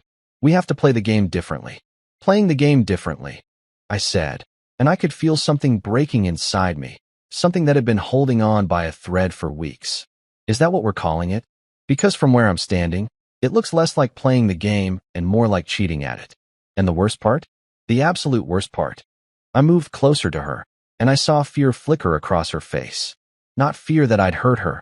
I'd never raised a hand to anyone in my life, but fear that I was done. Fear that the man who'd spent 7 years accommodating her, supporting her, believing her, was finally calling her bluff. The worst part, I continued, my voice steady and cold, is that you had me convinced I was crazy. When I asked about the gala, you made me feel like I was being paranoid for wanting to come. When I saw you dancing with Richard, you made it seem like I was overreacting. When Sophie told me about the office gossip, I actually defended you. I told myself there must be an explanation, that you'd never lie to me, that our marriage meant something. I laughed, but it came out bitter. Turns out the only person being played was me, and I was so busy trusting you that I didn't even realize I was holding the losing hand. Clara's eyes filled with tears, and she reached for me, but I stepped back. Mark, please. It's not what you think. It's complicated. If you'd just let me explain. Explain what? I cut her off. Explain how you prioritized your career over our marriage. Explain how you made choices that everyone except me could see were destroying us. Explain how you came home every night and acted like everything was fine while I was the punchline to jokes in your office break room. I shook my head. Save it, Clara. I don't want explanations. I don't want excuses. I don't want to hear about how hard it is to be a woman in corporate America, because plenty of women manage to advance their careers without whatever the hell you were doing with Richard. I never slept with him, she blurted out. And there it was, the admission I'd been waiting for without realizing I was waiting for it. Not, I never did anything inappropriate. Not, you're misunderstanding the situation. Just, I never slept with him, which implied that everything up to that line was apparently fair game. Oh, well, that's great then, I said, my voice dripping with sarcasm. You never technically crossed the final line, so I guess everything else is totally fine. The emotional affair, the inappropriate relationship, the lying, the secret meetings, the fact that our marriage became secondary to your ambition. All of that's cool as long as you kept your clothes on. Is that seriously the defense you're going with? She crumpled then, literally sank down onto the couch like a puppet with cut strings, sobbing into her hands. I didn't mean for it to happen, she said between sobs. It started as mentorship. He was helping me advance. And then it became more, and I didn't know how to stop it without ruining everything I'd worked for. I stood there watching her cry, and I felt nothing. That's the part that scared me the most. Not anger, not sadness, not even satisfaction that she was finally being honest. Just nothing. Like someone had reached into my chest and removed the part of me that used to care about her pain. So you chose your career? I said flatly. You made a choice. You decided that promotions and titles and Richard's approval were worth more than this marriage. That's what you're telling me.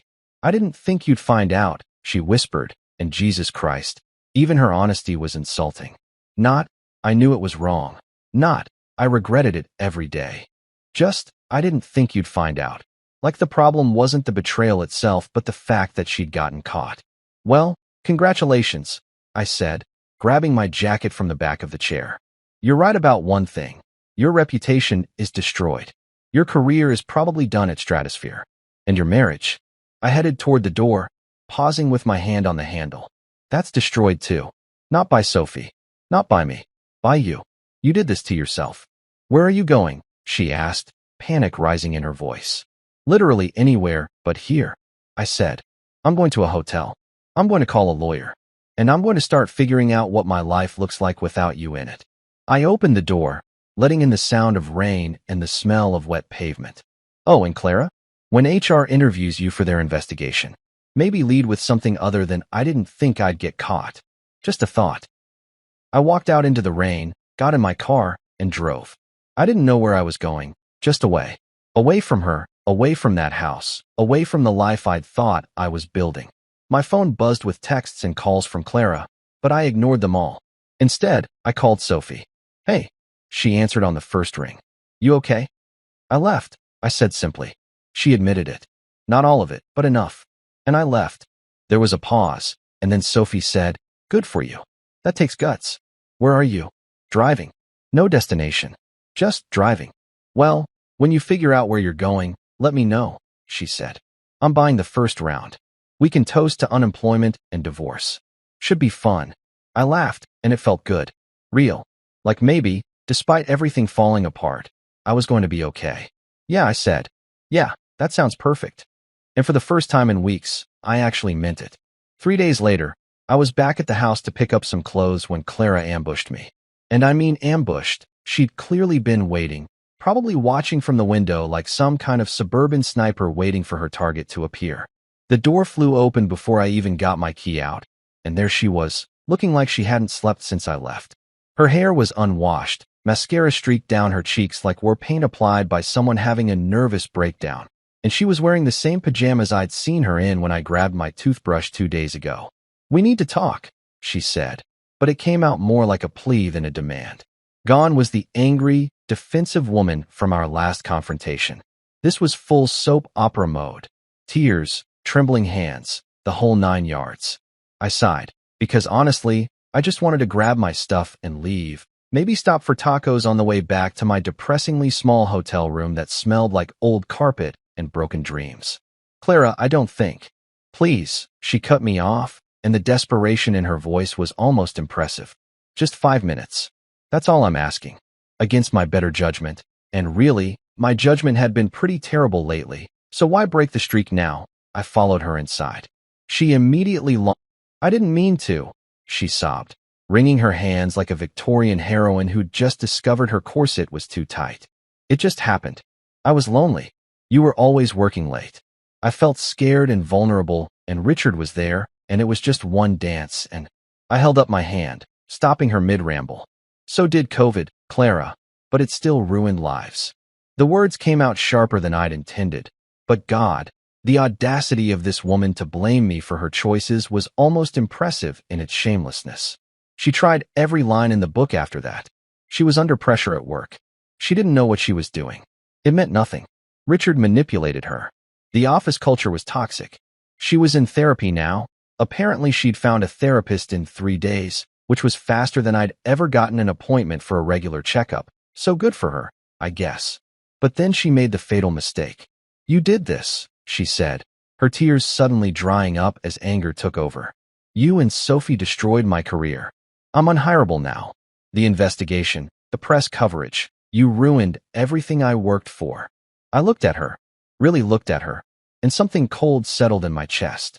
I didn't destroy your career, Clara, I said quietly, grabbing my duffel bag. I didn't make you dance with your boss. I didn't make you take those promotions you didn't earn. I didn't make you lie to me for months. You did all that yourself. I headed for the door, done with this conversation, done with her excuses, done with all of it. But I didn't sleep with him, she screamed after me, like this was still the winning argument she thought it was. Yeah, I said, pausing at the door. You just danced your way into unemployment. Congratulations. Hope it was worth it. I walked out, her sobs following me down the driveway, and I didn't look back. For once, she couldn't talk her way out of this. For once, she wasn't the boss of the conversation, the controller of the narrative, the one who got to decide how the story ended. And watching her realize that, watching her finally understand that her words had lost their power, was worth every sleepless night I'd spent wondering if I was crazy. 3 months later, Clara decided that getting fired for inappropriate workplace conduct wasn't humiliating enough. She needed an encore performance. So she sued Stratosphere Group for wrongful termination, because apparently, consequences for your actions are only for other people. The courtroom was exactly like you'd see on TV, except quieter and with worse lighting. Clara sat at the plaintiff's table looking like she'd dressed for a funeral.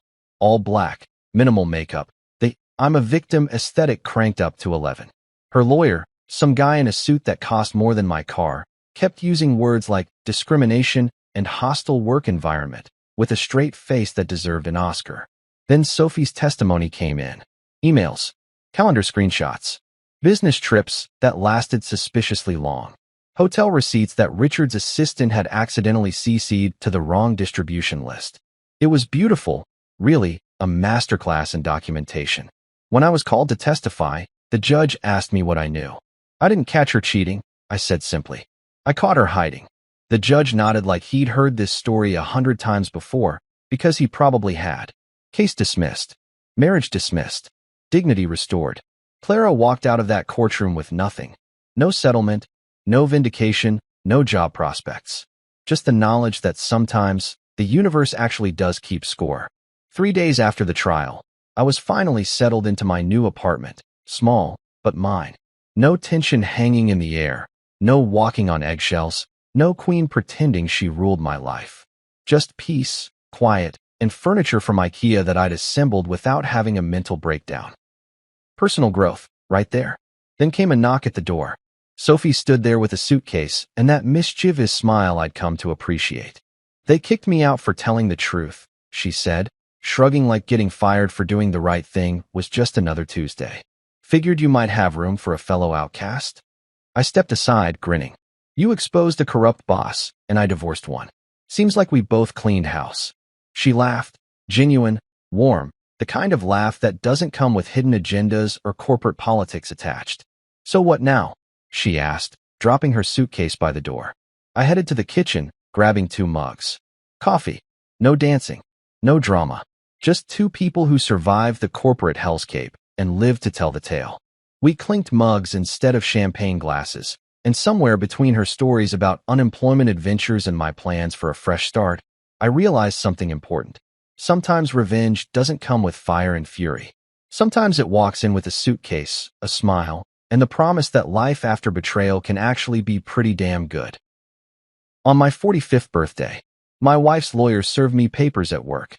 She gets everything, including full custody, he gloated. Your children don't even want your name anymore. I smiled and handed him a sealed envelope. Deliver this to your client. By evening, my phone exploded, her mother crying. How could you know our 25-year-old secret? You know what's funny about turning 45? Everyone tells you it's supposed to be this milestone moment. Like you've officially crossed into the distinguished gentleman phase of life where you start wearing reading glasses on a chain and complaining about music being too loud. Well, let me tell you something about milestones. Sometimes they're less like celebration markers and more like tombstones for the life you thought you had. And my 45th birthday? That sucker was about to become the gravestone for my entire marriage, complete with a sleazy eulogy delivered by a guy who looked like he bought his law degree from a vending machine. I was sitting in my office at Reynolds Risk Consulting, which sounds way fancier than it actually is, though I'll admit the view isn't half bad. 18th floor, floor-to-ceiling windows overlooking downtown, the kind of setup that makes clients think you're successful enough to solve their problems. The irony, of course, is that I spend my days helping Fortune 500 companies figure out who's stabbing them in the back, tracking down corporate leaks and insider threats like some kind of white-collar detective, and yet I apparently missed the biggest betrayal happening right under my own roof. But we'll get to that part later, because right now, I'm mid-sip of my overpriced Starbucks, Grande Americano, 2 shots of espresso, Because apparently regular coffee isn't complicated enough anymore. When this guy walks in wearing what I can only describe as the world's saddest attempt at professional attire. The suit was off the rack from somewhere that rhymes with Ben's Warehouse. Probably cost him about $150, and the tie. Oh man, the tie. Looked like it had been attacked by a printer running out of ink. But it was his face that really sold the whole package. This smug little smirk that told me he thought he was about to ruin my entire day, and he was absolutely loving every second of it. He walked in like he owned the place, like he'd rehearsed this moment in front of his bathroom mirror while pointing finger guns at his reflection, and I already knew whatever was coming out of his mouth was going to be premium-grade bullshit. "Mr. Reynolds?" he said, and even the way he said my name had this theatrical quality to it, like he was announcing the defendant at a murder trial. I set down my coffee, which was already getting cold because apparently the laws of thermodynamics don't care about your dramatic moments, and looked at him with the kind of blank expression I've perfected over years of dealing with people who think they're smarter than me. "Yes. Happy birthday," he said, and that smirk got wider, which I didn't think was physically possible without his face cracking in half. Then he reached into his discount briefcase and pulled out this thick manila envelope, the kind they use in movies when someone's getting served papers or inheriting a haunted mansion. He slid it across my desk with the kind of flourish that suggested he'd been practicing that move too, probably in the same bathroom mirror session with the finger guns. "Your wife is filing for divorce." Now, here's the thing about working in corporate intelligence for over a decade. You learn to control your reactions. You learn that the person who panics first loses, and the person who shows emotion is the person who gets played. So instead of doing what any normal human being might do, like, I don't know, showing surprise or anger or literally any emotion at all, I just sat there, hands folded on my desk, and let him continue his little performance. "She's taking the house, the cars, and full custody," he continued, clearly enjoying himself way too much. He was ticking items off like he was reading a shopping list at the world's worst grocery store. Also, and this is where he paused for dramatic effect, because apparently this guy moonlights in community theater. "Your children don't even want your name anymore." That last part was supposed to be the kill shot, I could tell. That was supposed to be the moment where I crumbled, where the successful businessman facade cracked and revealed the broken man underneath. He probably expected tears or begging, or maybe some kind of desperate plea negotiation right there on the spot. He wanted to see me suffer, and honestly, I couldn't even blame him for that. Lawyers get paid to destroy people, and he was probably getting a nice little bonus for delivering this particular package of misery on my birthday of all days. The timing was chef's kiss level petty, and I had to respect the commitment to maximum emotional damage. But here's what Discount James Bond didn't know, what he couldn't possibly know, because people like him never bother to do their homework beyond whatever their clients tell them. I've been preparing for this conversation for 6 months. 6 months. While my wife thought she was being clever, sneaking around, deleting text messages, and meeting her business partner at hotels that charge by the hour, I was doing what I do best, documenting everything, building my case, and preparing for the inevitable war that was about to kick off. So instead of breaking down, instead of giving him the satisfaction he so desperately craved, I smiled. Not a big smile, nothing crazy, just this small, calm smile that probably confused the hell out of him. Then I opened my desk drawer, the bottom left one that I keep locked specifically for occasions like this, and pulled out my own envelope.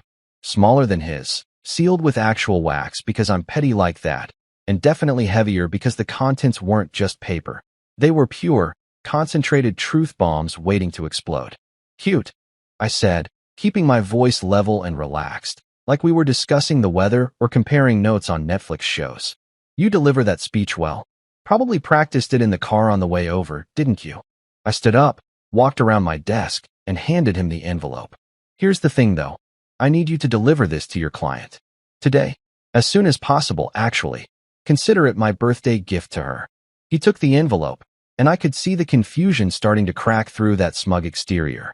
He was holding it like it might bite him, turning it over in his hands like maybe if he looked at it from the right angle, he'd understand what was happening.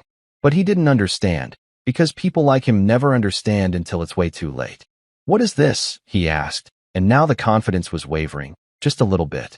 "Just some light reading," I said, walking back to my chair and picking up my coffee, which was definitely cold now, but I took a sip anyway because power moves aren't about comfort. They're about sending messages. Family history, you might say. Old stories, buried secrets, that kind of thing. You know how it is. Every family has skeletons in their closet. Some families just have more interesting skeletons than others. He left after that, still looking confused but also starting to look worried, which was exactly the vibe I was going for. I watched him walk out through my glass office walls, watched him get into his sad little sedan that probably had more than 100,000 miles on it. And then I sat back down and did something I'd been waiting to do for a very long time. I finished my cold coffee and started the countdown. The rest of the afternoon passed like any other Wednesday, which was wild considering my personal life was currently exploding like a soap opera written by someone who got paid by the twist. I had meetings, conference calls, reviewed some client files, and pretended that my phone wasn't about to become the center of a Category 5 shitstorm. Around 3 o'clock, my assistant Sarah brought in a birthday cupcake with a single candle, because she's thoughtful like that, and I blew it out while making a wish that was definitely about to come true. By 6 p.m., exactly when I'd predicted because I'm good at my job and I understand how information flows, my phone started ringing. And not just regular ringing. I'm talking nuclear meltdown level communication chaos.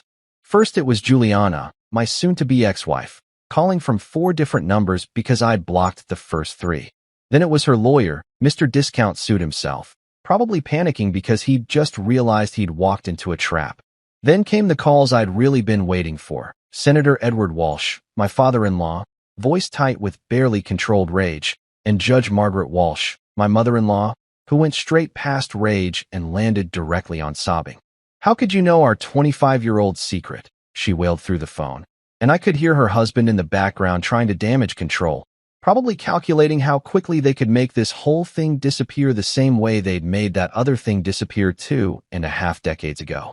I put the phone on speaker, poured myself 2 fingers of the good whiskey I keep in my bottom desk drawer for special occasions, and leaned back in my chair, feet up on the desk like some kind of noir detective who just cracked the case of the century. "Happy birthday to me," I said to absolutely no one, raising my glass to my reflection in the darkening window. Outside, the city lights were starting to twinkle on, and somewhere out there, the Walsh family dynasty was realizing that you can't bury the past forever, especially when you mess with someone who literally gets paid to dig up buried information. I took a slow sip of whiskey, let it burn down my throat in that satisfying way expensive liquor does, and whispered to myself with the kind of satisfaction that comes from knowing you've just won a game that the other players didn't even know they were playing. Checkmate. All right. So now that we've established that my birthday turned into what can only be described as a legal nuclear war with a side of family drama, I should probably introduce myself properly, because if you're going to watch someone's life implode in spectacular fashion, you should at least know whose life you're watching burn.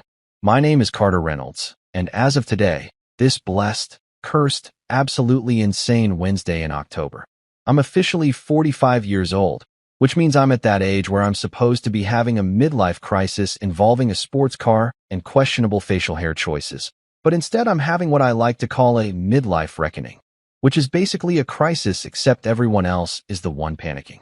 I'm the founder and CEO of Reynolds Risk Consulting, which sounds like one of those vague corporate names that could mean literally anything. And honestly, that's kind of the point.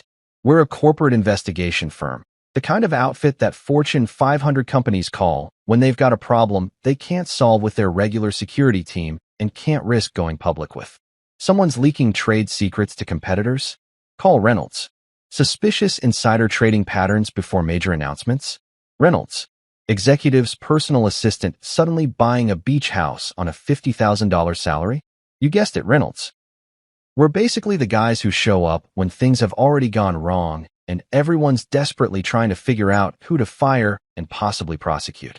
I built this company from nothing about 12 years ago, right after I left military intelligence, because apparently spending your 20s and early 30s learning how to track terrorist cells and decode enemy communications makes you weirdly qualified to catch white-collar criminals. The transition from military to civilian life is supposed to be hard, but for me it was like switching from expert mode to easy mode. Corporate criminals are just so much sloppier than the people I used to chase. They think deleting an email actually deletes it. They use their birthdays as passwords, and they somehow believe that having an affair with their secretary in the same hotel every Tuesday won't establish a pattern. It's almost adorable, really, except when it's happening in your own marriage, and then it's just sad.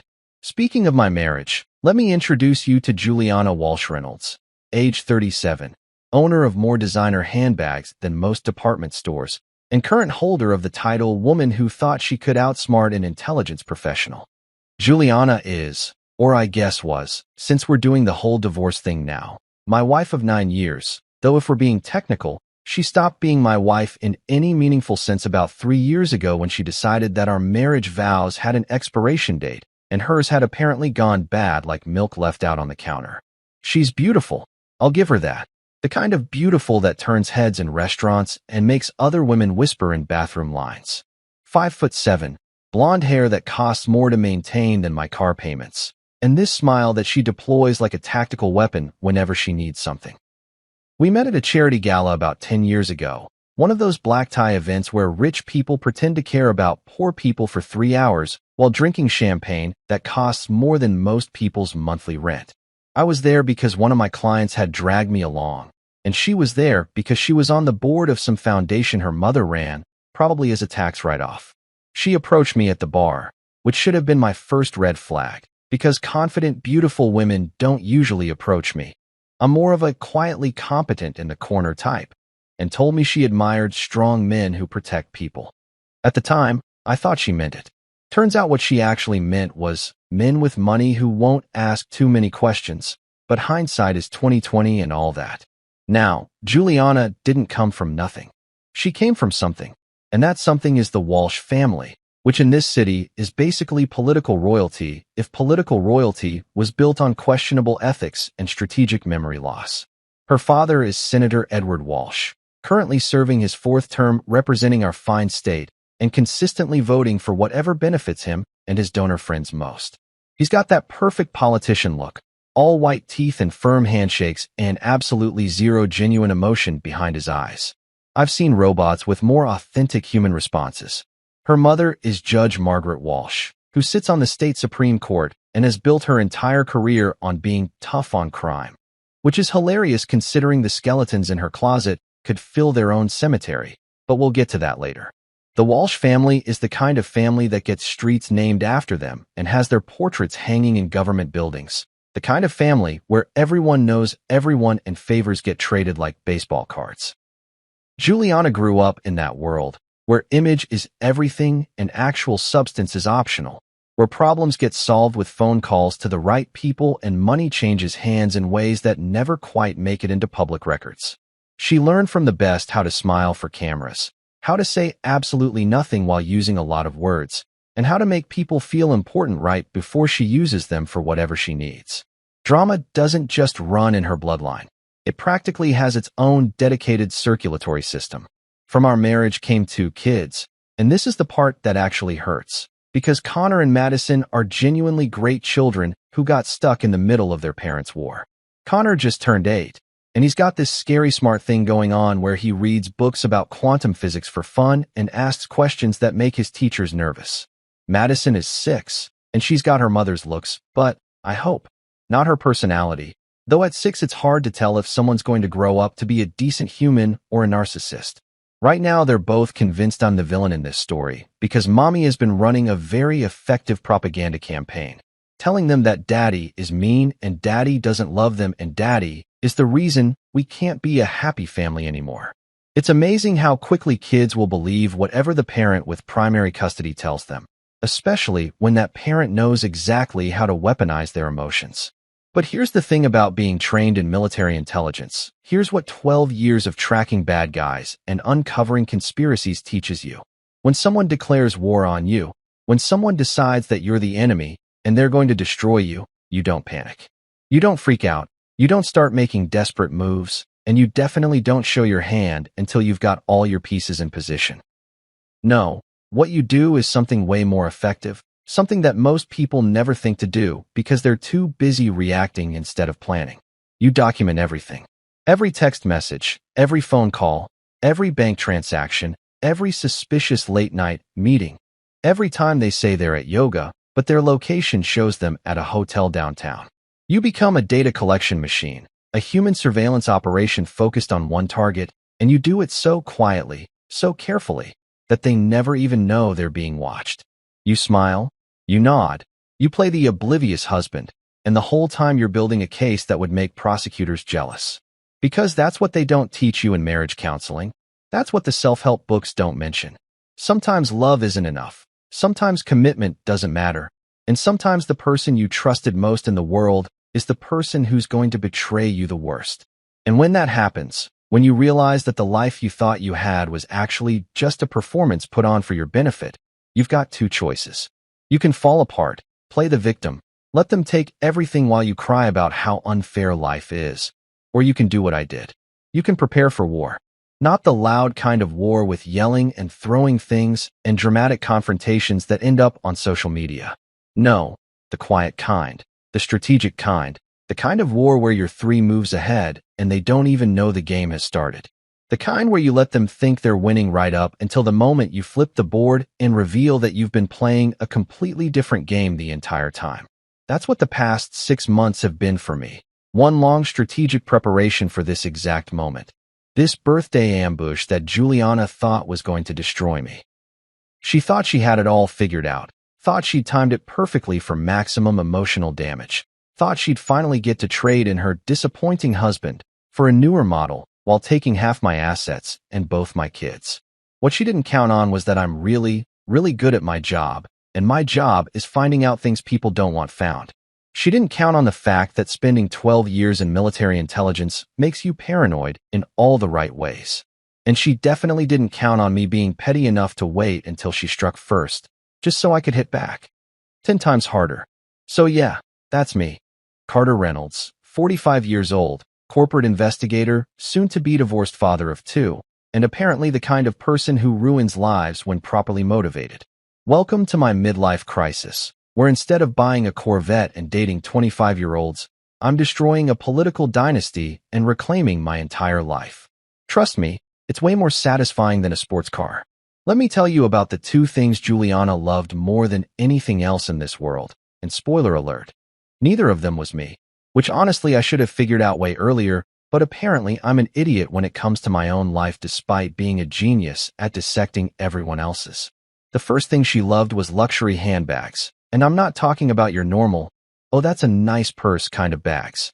I'm talking about the kind of bags that cost more than some people's cars, the kind that come in orange boxes with ribbons and have waiting lists longer than the DMV on a Monday morning. Hermes, Chanel, Louis Vuitton.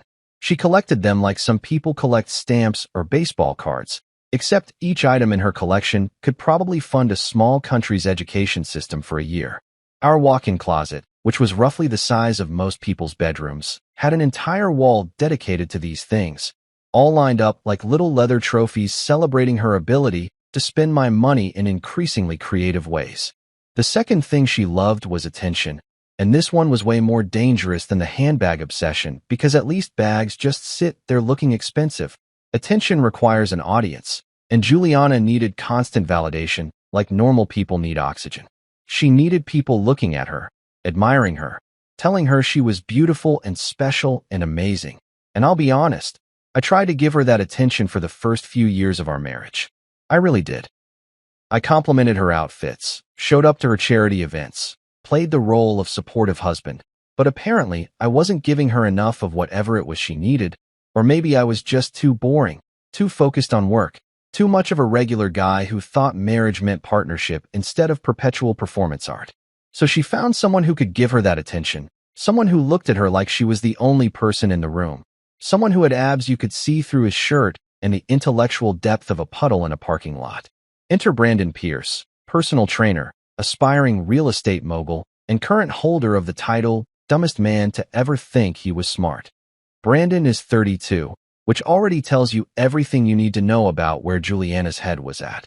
She wanted someone younger, someone who made her feel like she wasn't approaching 40. Someone who probably told her she looked like she was still in her 20s, even though everyone with functioning eyeballs could see that ship had sailed. Brandon's entire personality can be summed up by his Instagram bio, which I'm not even joking about this. Genuinely read, fitness entrepreneur real estate investor living my best life, flexed biceps housed. The emoji use alone should have been a criminal offense, but what really killed me was the real estate investor part, because this guy couldn't invest in a winning lottery ticket if someone handed him the numbers.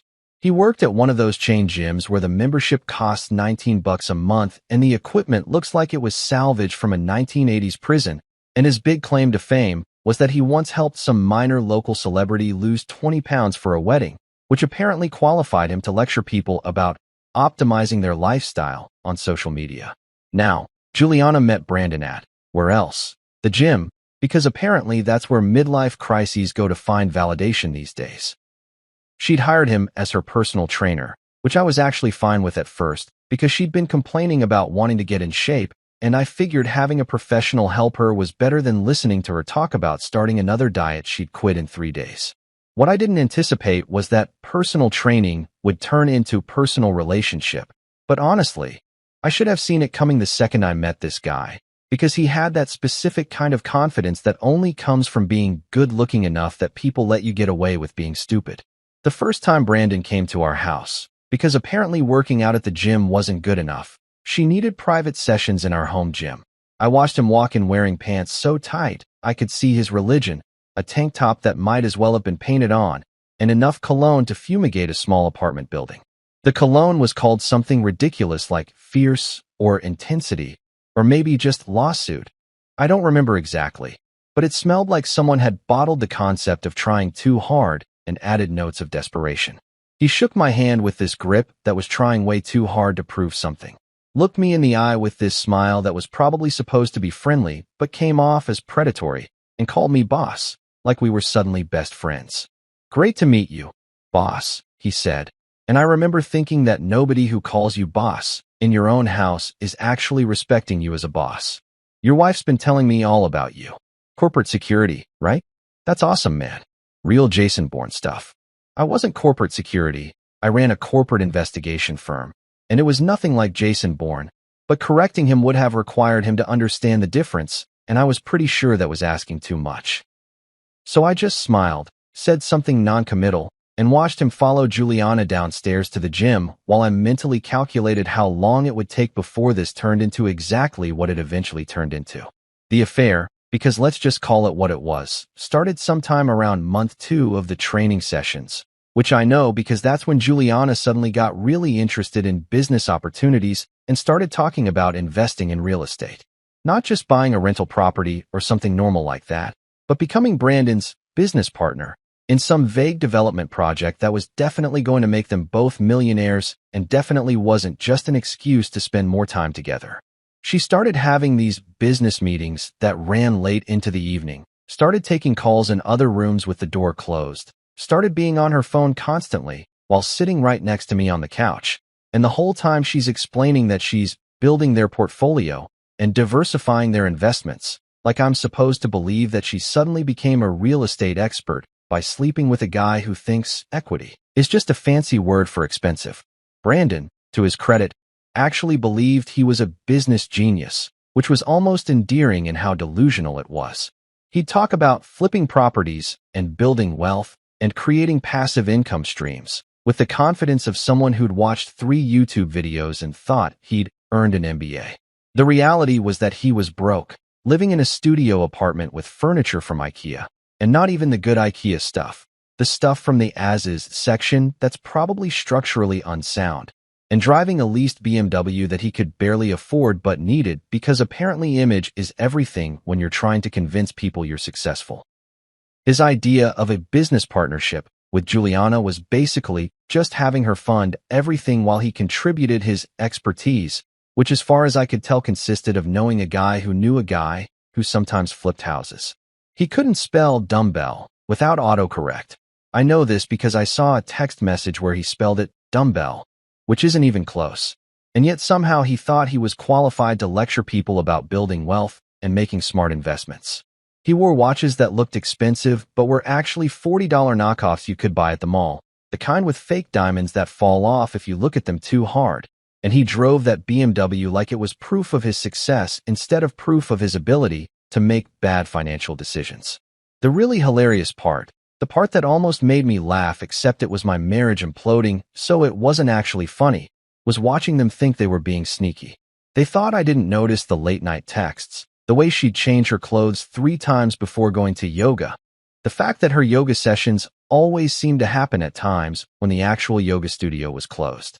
They thought deleting their messages meant I couldn't see them, thought that using his phone instead of hers for the really incriminating stuff meant there was no trail, thought that booking hotels under his name instead of hers created some kind of plausible deniability.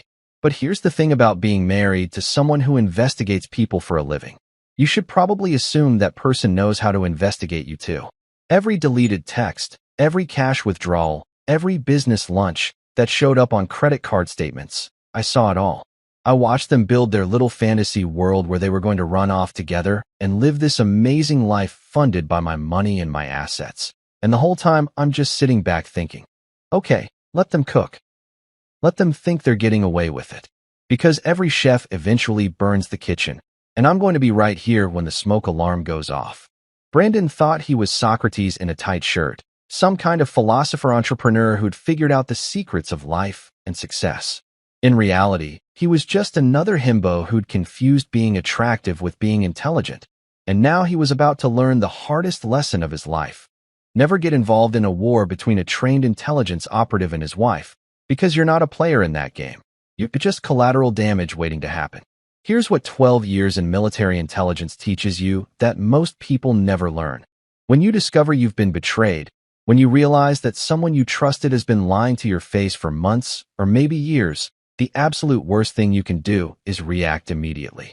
Normal people, they find out their spouse is cheating and they blow up, start screaming, throwing things, posting cryptic messages on Facebook that everyone knows are about their relationship drama, and basically announcing to the entire world that they're hurt and angry and out of control. That's exactly what the other side wants, because when you're emotional, when you're reactive, you make mistakes. You show your hand too early. You give away your strategy, and you end up losing a war you could have won if you just kept your mouth shut and played the long game. So when I confirmed what I'd suspected for months, that Juliana was sleeping with her discount personal trainer and planning to take me for everything I had, I didn't yell. I didn't confront her, didn't leave passive-aggressive notes around the house, didn't dramatically throw her stuff on the lawn like they do in movies. No, I did something way more effective and infinitely more satisfying. I opened up Excel, created a new spreadsheet with multiple tabs, and started documenting every single thing I could find. Call me boring, call me a nerd, call me whatever you want, but there's something deeply therapeutic about organizing someone's betrayal into neat little rows and columns with color-coded categories and cross-reference data points. I started tracking everything, and I mean everything.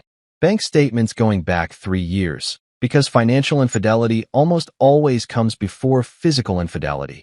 People start hiding money before they start hiding themselves. Credit card charges that didn't make sense, like the time she claimed she was at a work conference in Chicago, but her credit card got charged at a hotel in our own city, or the mysterious cash withdrawals that happened every Tuesday afternoon right before her yoga classes. I tracked her location data, not in a creepy stalker way, but in a My Phone plan includes family tracking, and she never bothered to turn it off way, which showed me that her charity luncheons were happening at suspiciously hotel-adjacent locations, and her business meetings seemed to take place in the parking lots of establishments that definitely didn't conduct business. Then there were the charity lunches, which, let me tell you, became my favorite category in the spreadsheet because the sheer audacity of using charity work as a cover for an affair is kind of impressive in its awfulness. Juliana was on the board of like 17 different charitable organizations, mostly because it looked good for her mother's political career and gave her an excuse to buy expensive dresses for fundraising galas, and she leveraged that involvement into the perfect alibi. "Sorry, honey, can't make dinner tonight. I have a foundation board meeting," she'd say, kissing my cheek and smelling like she'd bathed in department store perfume. And then she'd disappear for 4 hours to do absolutely anything except attend a board meeting. I started calling her assistant at these organizations, playing the concerned husband who wanted to send flowers to his wife's office after her long meetings. And you know what I discovered? Half those meetings didn't exist, and the other half ended at least 2 hours before she came home. The late-night business meetings were even better, And by better, I mean more insulting to my intelligence. Because apparently Juliana thought that real estate development happens at 10 p.m. on weeknights and requires her to dress like she's going to a nightclub. She'd come home at midnight smelling like hotel soap. And yes, different hotels have different soap smells. You learn this kind of thing when you're paying attention. With this glow that definitely didn't come from negotiating property contracts. And she'd tell me about how she and Brandon had been running numbers and analyzing market trends until late. The only thing they were analyzing was how much of my money they could steal, and the only numbers they were running were probably the room service charges. But the real gold mine, the absolute jackpot of evidence, came from Juliana's laptop. She had this MacBook Air that she guarded like it contained nuclear launch codes, always closing it when I walked into the room, always taking it with her even when she went to get coffee, always making sure it was password protected with what she probably thought was a clever password. Here's a pro tip for anyone planning to have an affair. Don't use your anniversary date as your laptop password, especially when you're cheating on the person you have that anniversary with. It's like announcing, "I'm betraying you," with every login. I waited until she was out at one of her fake charity events. This one supposedly about helping underprivileged children, which is ironic considering she was about to make her own children underprivileged by destroying their family. And I sat down with that laptop and went to work. She deleted her messages, cleared her browser history, even emptied her trash folder, and she probably felt really clever about it, like she'd just committed the perfect crime. What she didn't know, what people never seem to understand, is that deleting something doesn't actually delete it. It just tells the computer that it's okay to write over that space eventually. But until that happens, all that data is still sitting right there, just waiting for someone who knows what they're doing to come along and recover it. 3 hours later, armed with some recovery software that's technically legal but feels illegal because of how powerful it is, I had reconstructed her entire digital life for the past year. Every message, every photo, every email, every Google search that she thought had disappeared into the void, all of it, sitting in a folder on my external hard drive, organized by date and contact. It was like Christmas morning, except instead of presents, I was unwrapping evidence of my wife's affair, which is significantly less festive but way more useful in divorce proceedings. The messages were honestly kind of pathetic, and I don't mean that in a bitter way. I mean they were objectively pathetic. Lots of, "I miss you, baby," and "can't wait to see you tonight," and the kind of lovey-dovey garbage that sounds romantic when you're 14, but just seems sad when you're approaching 40 and betraying your husband. But the real gems were the ones where they talked strategy, where they discussed their plans for after the divorce, how they were going to use my money to fund their new life together. There was one message from Brandon that genuinely made me laugh, where he told her, "Once we get your husband's money, we can finally start living the life we deserve," like he'd somehow earned the right to my assets by doing bicep curls and having abs. My personal favorite was a text from Juliana that said, "Brandon, he still thinks I'm at yoga face with tears of joy," complete with a crying laughing emoji like this was the funniest joke in the world. Joke's on you, sweetheart, because yoga doesn't take place at the Ritz-Carlton, and it definitely doesn't take place in room 1408, which became your regular Tuesday afternoon spot, because apparently you too are creatures of habit. I had the hotel receipts. I had the room service charges. I even had the parking garage timestamps showing exactly when she arrived and when she left, and the durations were always the same, about 2.5 hours, which I guess is how long it takes to destroy a 9-year marriage and also order overpriced club sandwiches. But here's where it gets really interesting, where my investigation went from catching a cheating wife to uncovering something way bigger and darker. While I was digging through Juliana's digital life, I stumbled across something that had nothing to do with her affair and everything to do with her family. There was an old PDF file, buried in a folder within a folder within another folder, like someone had tried to hide it in the digital equivalent of a maze. The file was titled Walsh_case_1999_sealed, and the moment I saw that word sealed, my intelligence training kicked in, because sealed files are sealed for a reason, and that reason is usually that someone powerful wanted something buried. I opened it, and what I found was basically a roadmap to destroying the Walsh family dynasty. It was a police report, or rather a police report that had been modified, edited, and essentially rewritten to change the entire narrative of what happened. The original incident was a hit and run from 25 years ago, back when Juliana's mother Margaret was just starting her legal career and her father Edward was running for his first term in the state senate. Someone had been hit by a car late at night, seriously injured, and the original report had suspect information that pointed toward a vehicle registered to the Walsh family. But then the report had been amended, details had been changed, witness statements had been clarified, and eventually the whole thing had just disappeared, sealed away with the kind of legal maneuvering that only money and political connections can buy. The file had everything. The original report, the amended versions showing exactly what had been changed, bank records showing payments to various people involved in the case, and even some handwritten notes that appeared to be from Judge Walsh herself, discussing how to manage the narrative and protect the family's future. It was the kind of evidence that ends careers, destroys legacies, and sends people to prison, and it had been sitting on my wife's laptop this entire time, probably because her mother had sent it to her years ago and Juliana had forgotten it existed.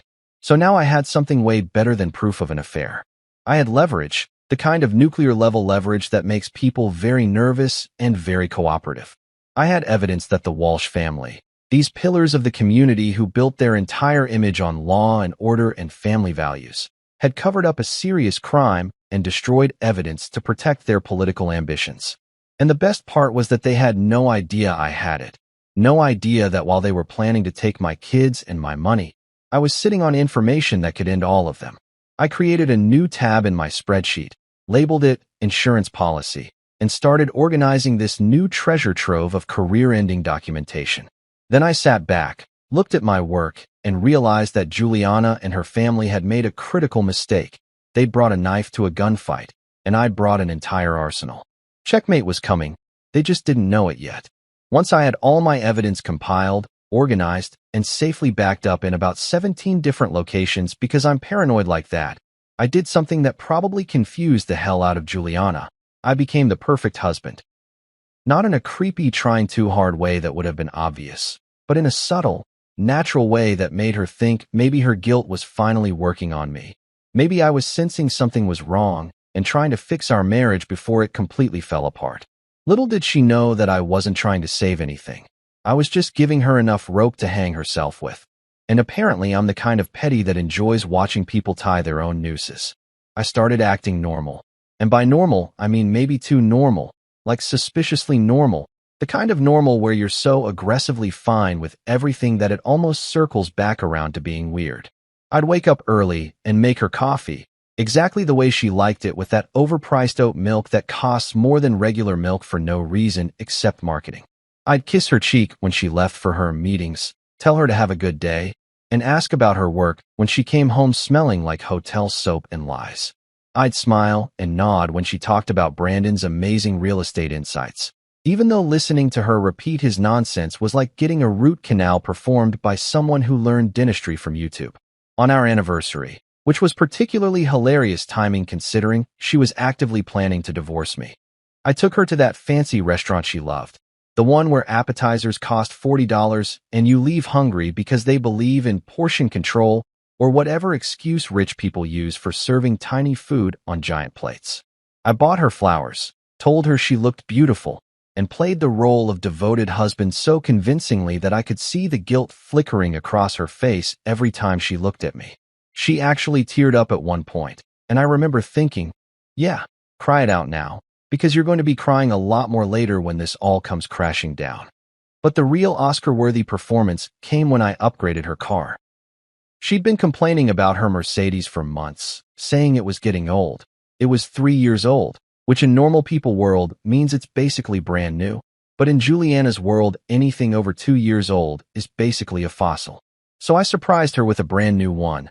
Same model, but the latest year, with all the bells and whistles she wanted. Cost me about 80 grand, which sounds insane, and it was insane. But here's the thing.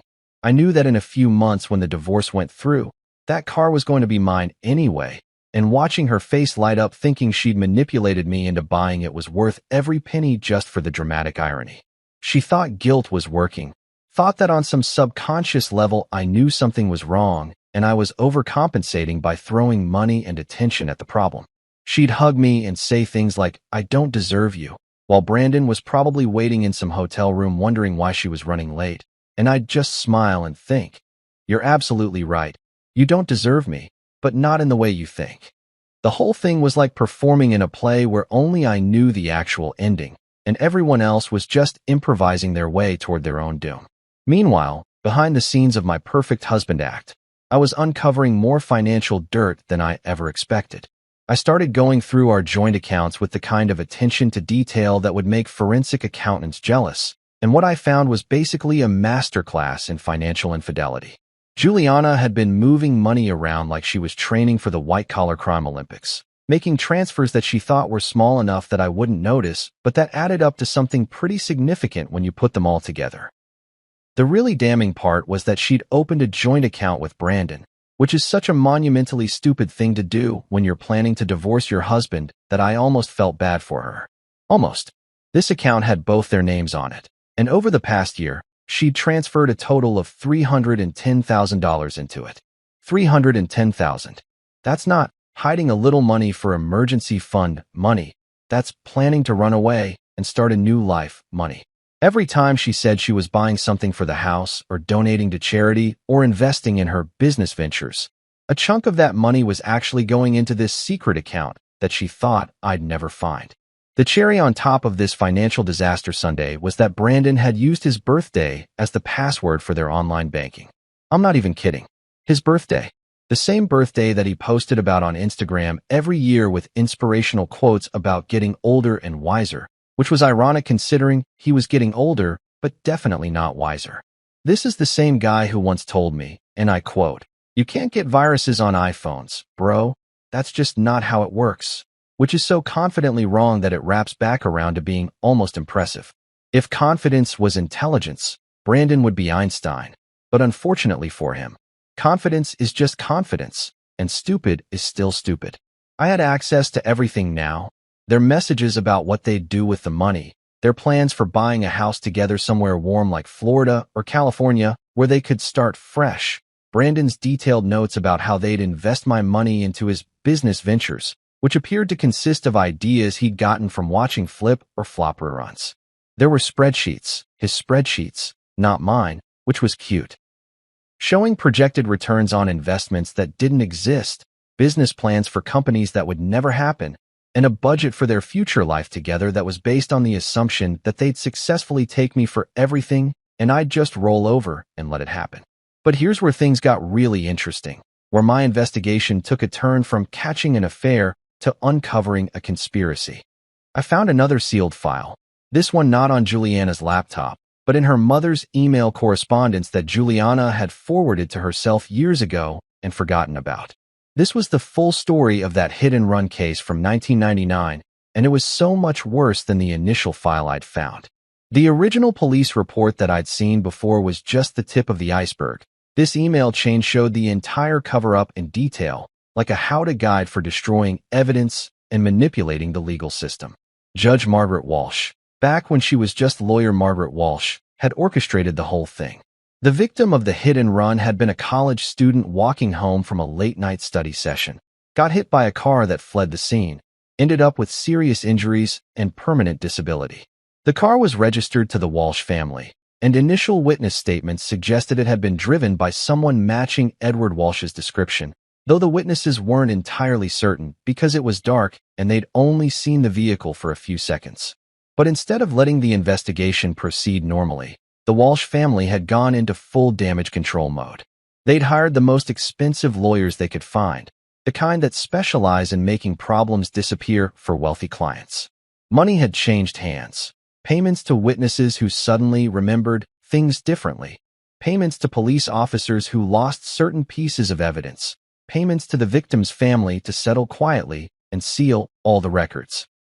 The email chain showed Margaret discussing strategy with Edward, talking about how they needed to protect his political future, how this one mistake couldn't be allowed to derail everything they'd worked for. The really damning part was a message from Margaret to Edward that said, "The girl will be fine eventually, and even if she isn't, we've paid her family enough that they won't complain. Your career is more important than some random student's medical bills." The casual cruelty of it, the cold calculation that someone's lifelong disability was less important than a political career, was the kind of thing that ends dynasties when it goes public. I sat there reading these emails, these detailed confessions of corruption and obstruction of justice, and I realized I wasn't just holding evidence of an affair anymore. I was holding evidence of actual crimes, serious crimes, the kind that come with prison sentences and destroyed legacies.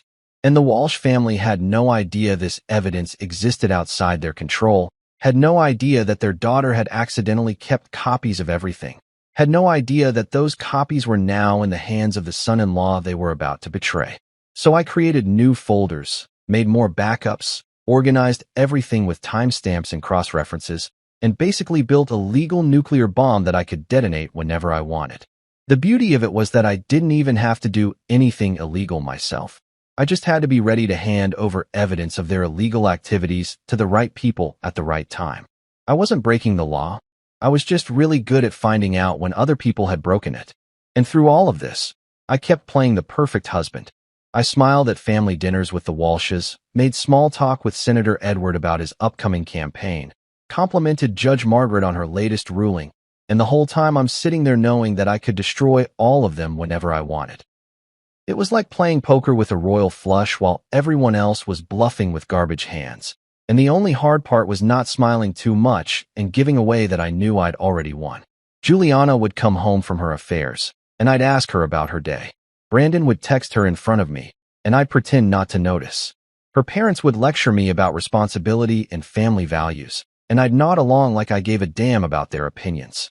The whole thing was performance art, and I was giving the performance of my life, letting them all dig themselves deeper while I just waited for the perfect moment to pull the trigger on everything I'd built. So here we are, back to where this whole story started. My 45th birthday, which was shaping up to be either the worst day of my life or the best day of my life, depending on how you looked at it. And honestly, I was leaning toward best because I'm the kind of person who finds satisfaction in well-executed revenge. The morning started normal enough, or at least as normal as any day can be when you know your wife is about to try to destroy your life. I woke up, made myself coffee because Juliana had mysteriously decided not to make me birthday breakfast, subtle, really subtle, and headed into the office like it was any other Wednesday. Except this Wednesday came with the knowledge that I was about to get legally ambushed, and I was more prepared for it than a doomsday prepper with a bunker full of canned goods. My office was decorated, which was actually kind of sweet. Sarah, my assistant who's basically the only person in my life who isn't actively trying to screw me over, had put up some balloons and one of those banner things that says "Happy Birthday" in letters that are always slightly crooked no matter how carefully you hang them. She'd brought in donuts from that fancy place downtown where they charge $6 per donut, because apparently adding sprinkles and calling something artisanal multiplies the price by 4. There was a card signed by everyone in the office. And for a brief moment, I felt kind of bad that they were all being nice to me on the same day my personal life was about to explode like a fireworks factory. But then I remembered that I was about to win the biggest case of my career, my own divorce, and I felt better. The ambush came around 10:30 in the morning, right after I'd finished a conference call with a client who was worried about data breaches, which was ironic timing considering I was about to experience a marriage breach. Lawrence Trent walked into my office like he owned the place, wearing that cheap suit that I'd already mentally cataloged during our first encounter, and carrying his briefcase with the kind of self-important swagger that only lawyers and people who peaked in high school can pull off. He had this smile on his face, this smug little smirk that said he thought he was about to ruin my entire existence. And I could tell he'd been looking forward to this moment, probably practicing his lines in the mirror like some kind of discount villain from a legal drama that got canceled after one season. "Mr. Reynolds," he said, and there was that theatrical quality again, like he was announcing something at an award show. "Happy birthday. I hope you're having a good morning, because I'm about to make your afternoon considerably more complicated." I gestured to the chair across from my desk, the one I usually reserve for clients who are about to confess to corporate espionage, and watched him sit down with way too much confidence for someone wearing a tie that looked like it had been attacked by a printer running low on ink.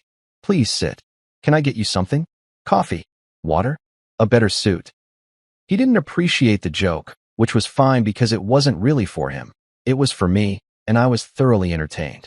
He opened his briefcase with this dramatic flourish, like he was about to reveal the Holy Grail instead of just some paperwork, and pulled out a stack of documents that was honestly impressive in its thickness. This wasn't just divorce papers. This was a full legal assault, the kind of filing that probably took weeks to prepare and cost Juliana a fortune in legal fees, which was funny because the money she was using to pay for her divorce lawyer was technically our money, which meant I was partially funding my own legal destruction, which is the kind of irony that you can't make up. Your wife, Juliana Walsh Reynolds, is filing for divorce, he announced, and I swear he paused for effect, waiting for me to react. When I didn't, when I just sat there with my hands folded on my desk looking mildly interested like he was telling me about the weather, I could see the confusion start to flicker across his face. This wasn't going how he'd planned. She's seeking full custody of both minor children, Connor and Madison, citing your excessive work hours and emotional unavailability as reasons you're an unfit parent. That one stung a little, I'll admit, because my kids are the one thing in this whole mess that actually matters to me. But I kept my face neutral because showing emotion was exactly what he wanted. Let him think I didn't care. Let him underestimate me. That's when people make mistakes. She's also requesting 70% of Reynolds' risk consulting. He continued, clearly warming up to his role now, getting into the rhythm of his prepared speech. Given that the business was built during your marriage, she's entitled to significant ownership, and given her contributions to your success, hosting clients, managing your social calendar, representing the family at various events, we believe 70% is more than fair. I almost laughed at that one. 70%. For hosting dinner parties and showing up to galas in expensive dresses.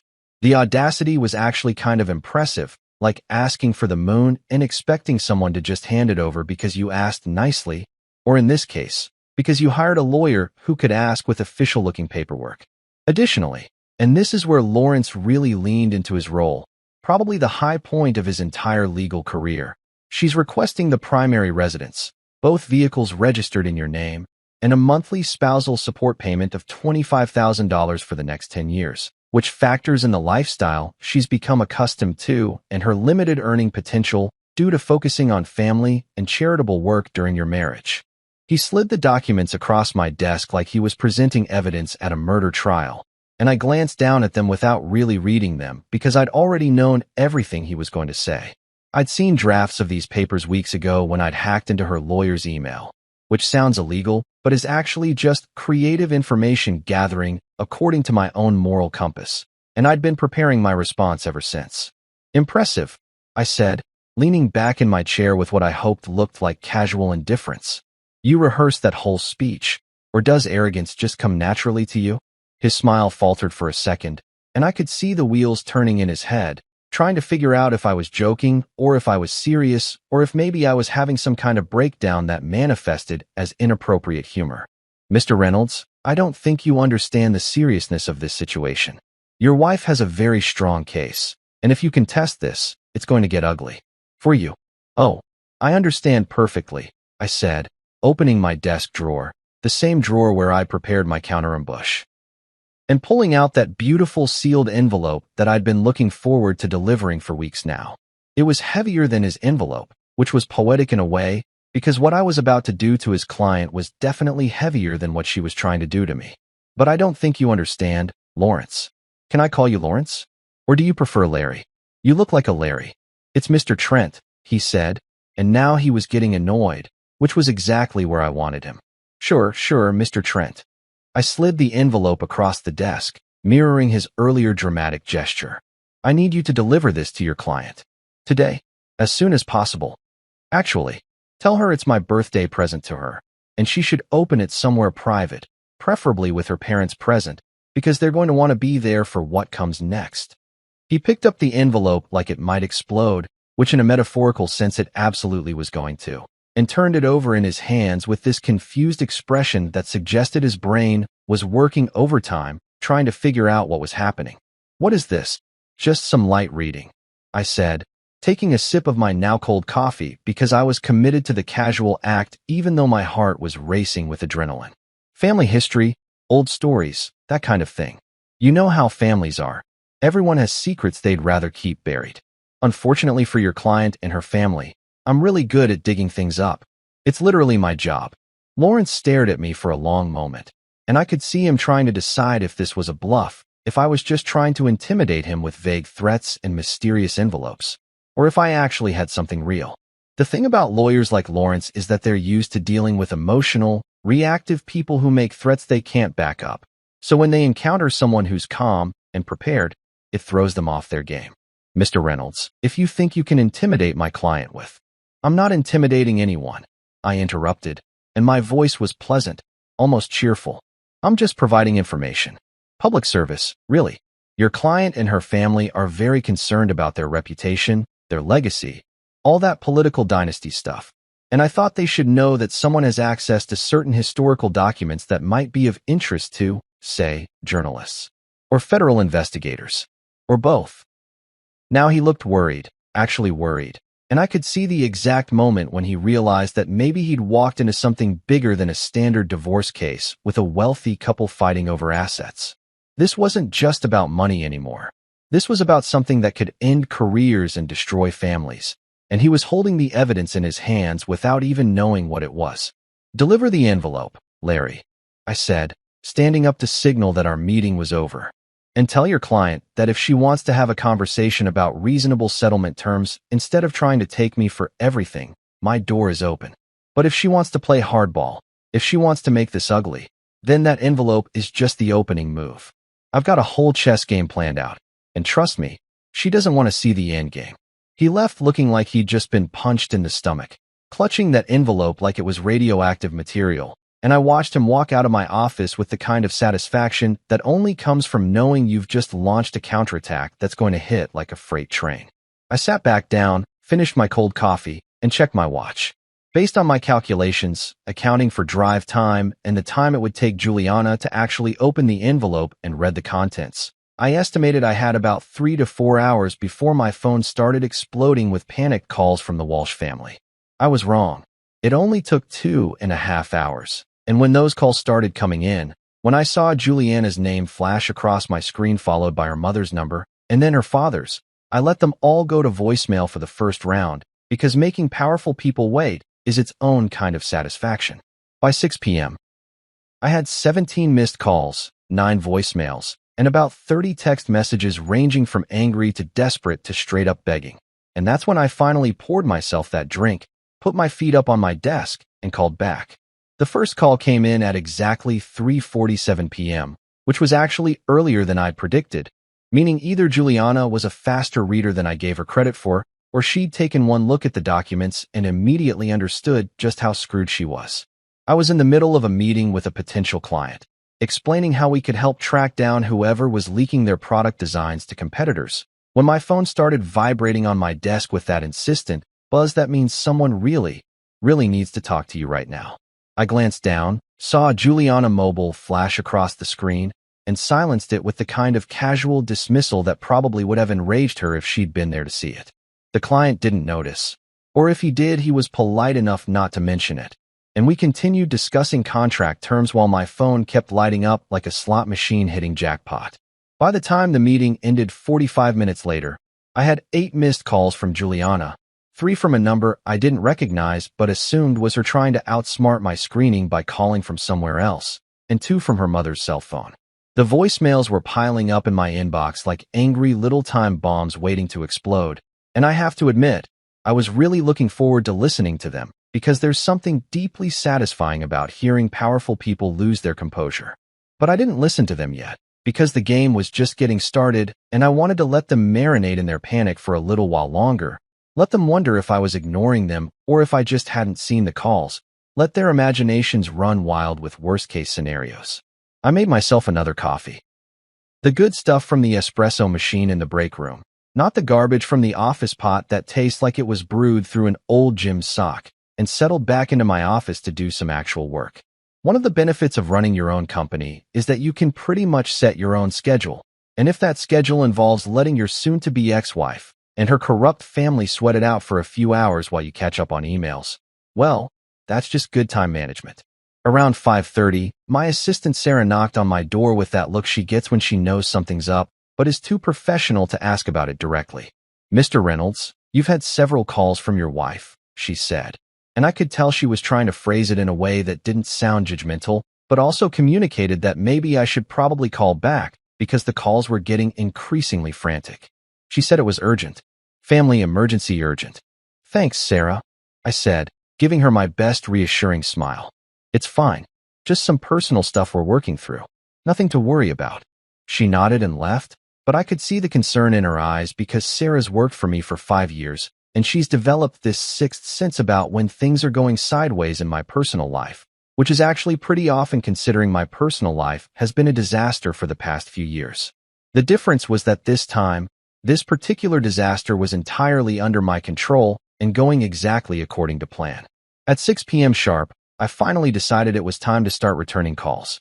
I poured myself 2 fingers of whiskey from the bottle I keep in my desk, 18-year-old single malt that costs more than most people's car payments.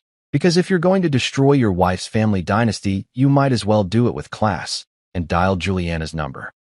She picked up before the first ring finished, which told me she'd been sitting there with her phone in her hand, staring at it like it might spontaneously combust. Carter, she said, and her voice was already shaking, already on the edge of tears or rage or both. What did you do? What the hell did you do? I took a slow sip of whiskey, let it burn down my throat, and said in the most casual voice I could manage, technically, nothing illegal. I just provided some historical documentation that I thought you and your family might want to review. Happy birthday to me, by the way. Thanks for asking. This isn't funny, she said, and now she was definitely crying. I could hear it in the way her voice was breaking. You can't do this. You can't just... Carter, please, we need to talk about this. Oh, now you want to talk, I said, and I couldn't keep the sarcasm out of my voice even if I'd wanted to. That's interesting. This morning you wanted to take my kids, my business, and basically everything I've ever worked for. But now suddenly we need to have a conversation? What changed, Juliana? Did you finally read the part about the hit-and-run cover-up? Or was it the financial records showing the bribes? I'm curious which part upset you most. There was silence on the other end, just breathing and what sounded like someone else in the background. Probably her mother or father, maybe both, all huddled around speakerphone having a crisis meeting in whatever room they thought was safe from listening devices. Little did they know that I didn't need listening devices. They documented their own crimes so thoroughly that I just had to organize the evidence. We can work this out, she finally said, and her voice had shifted from panic to calculating, which meant she was trying to negotiate now, trying to find an angle that would make this go away. Whatever you want, we can figure something out.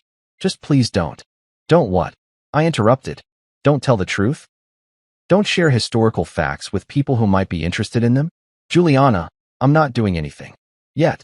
I'm just sitting here in my office, drinking expensive whiskey on my birthday, thinking about my options. Carter, please.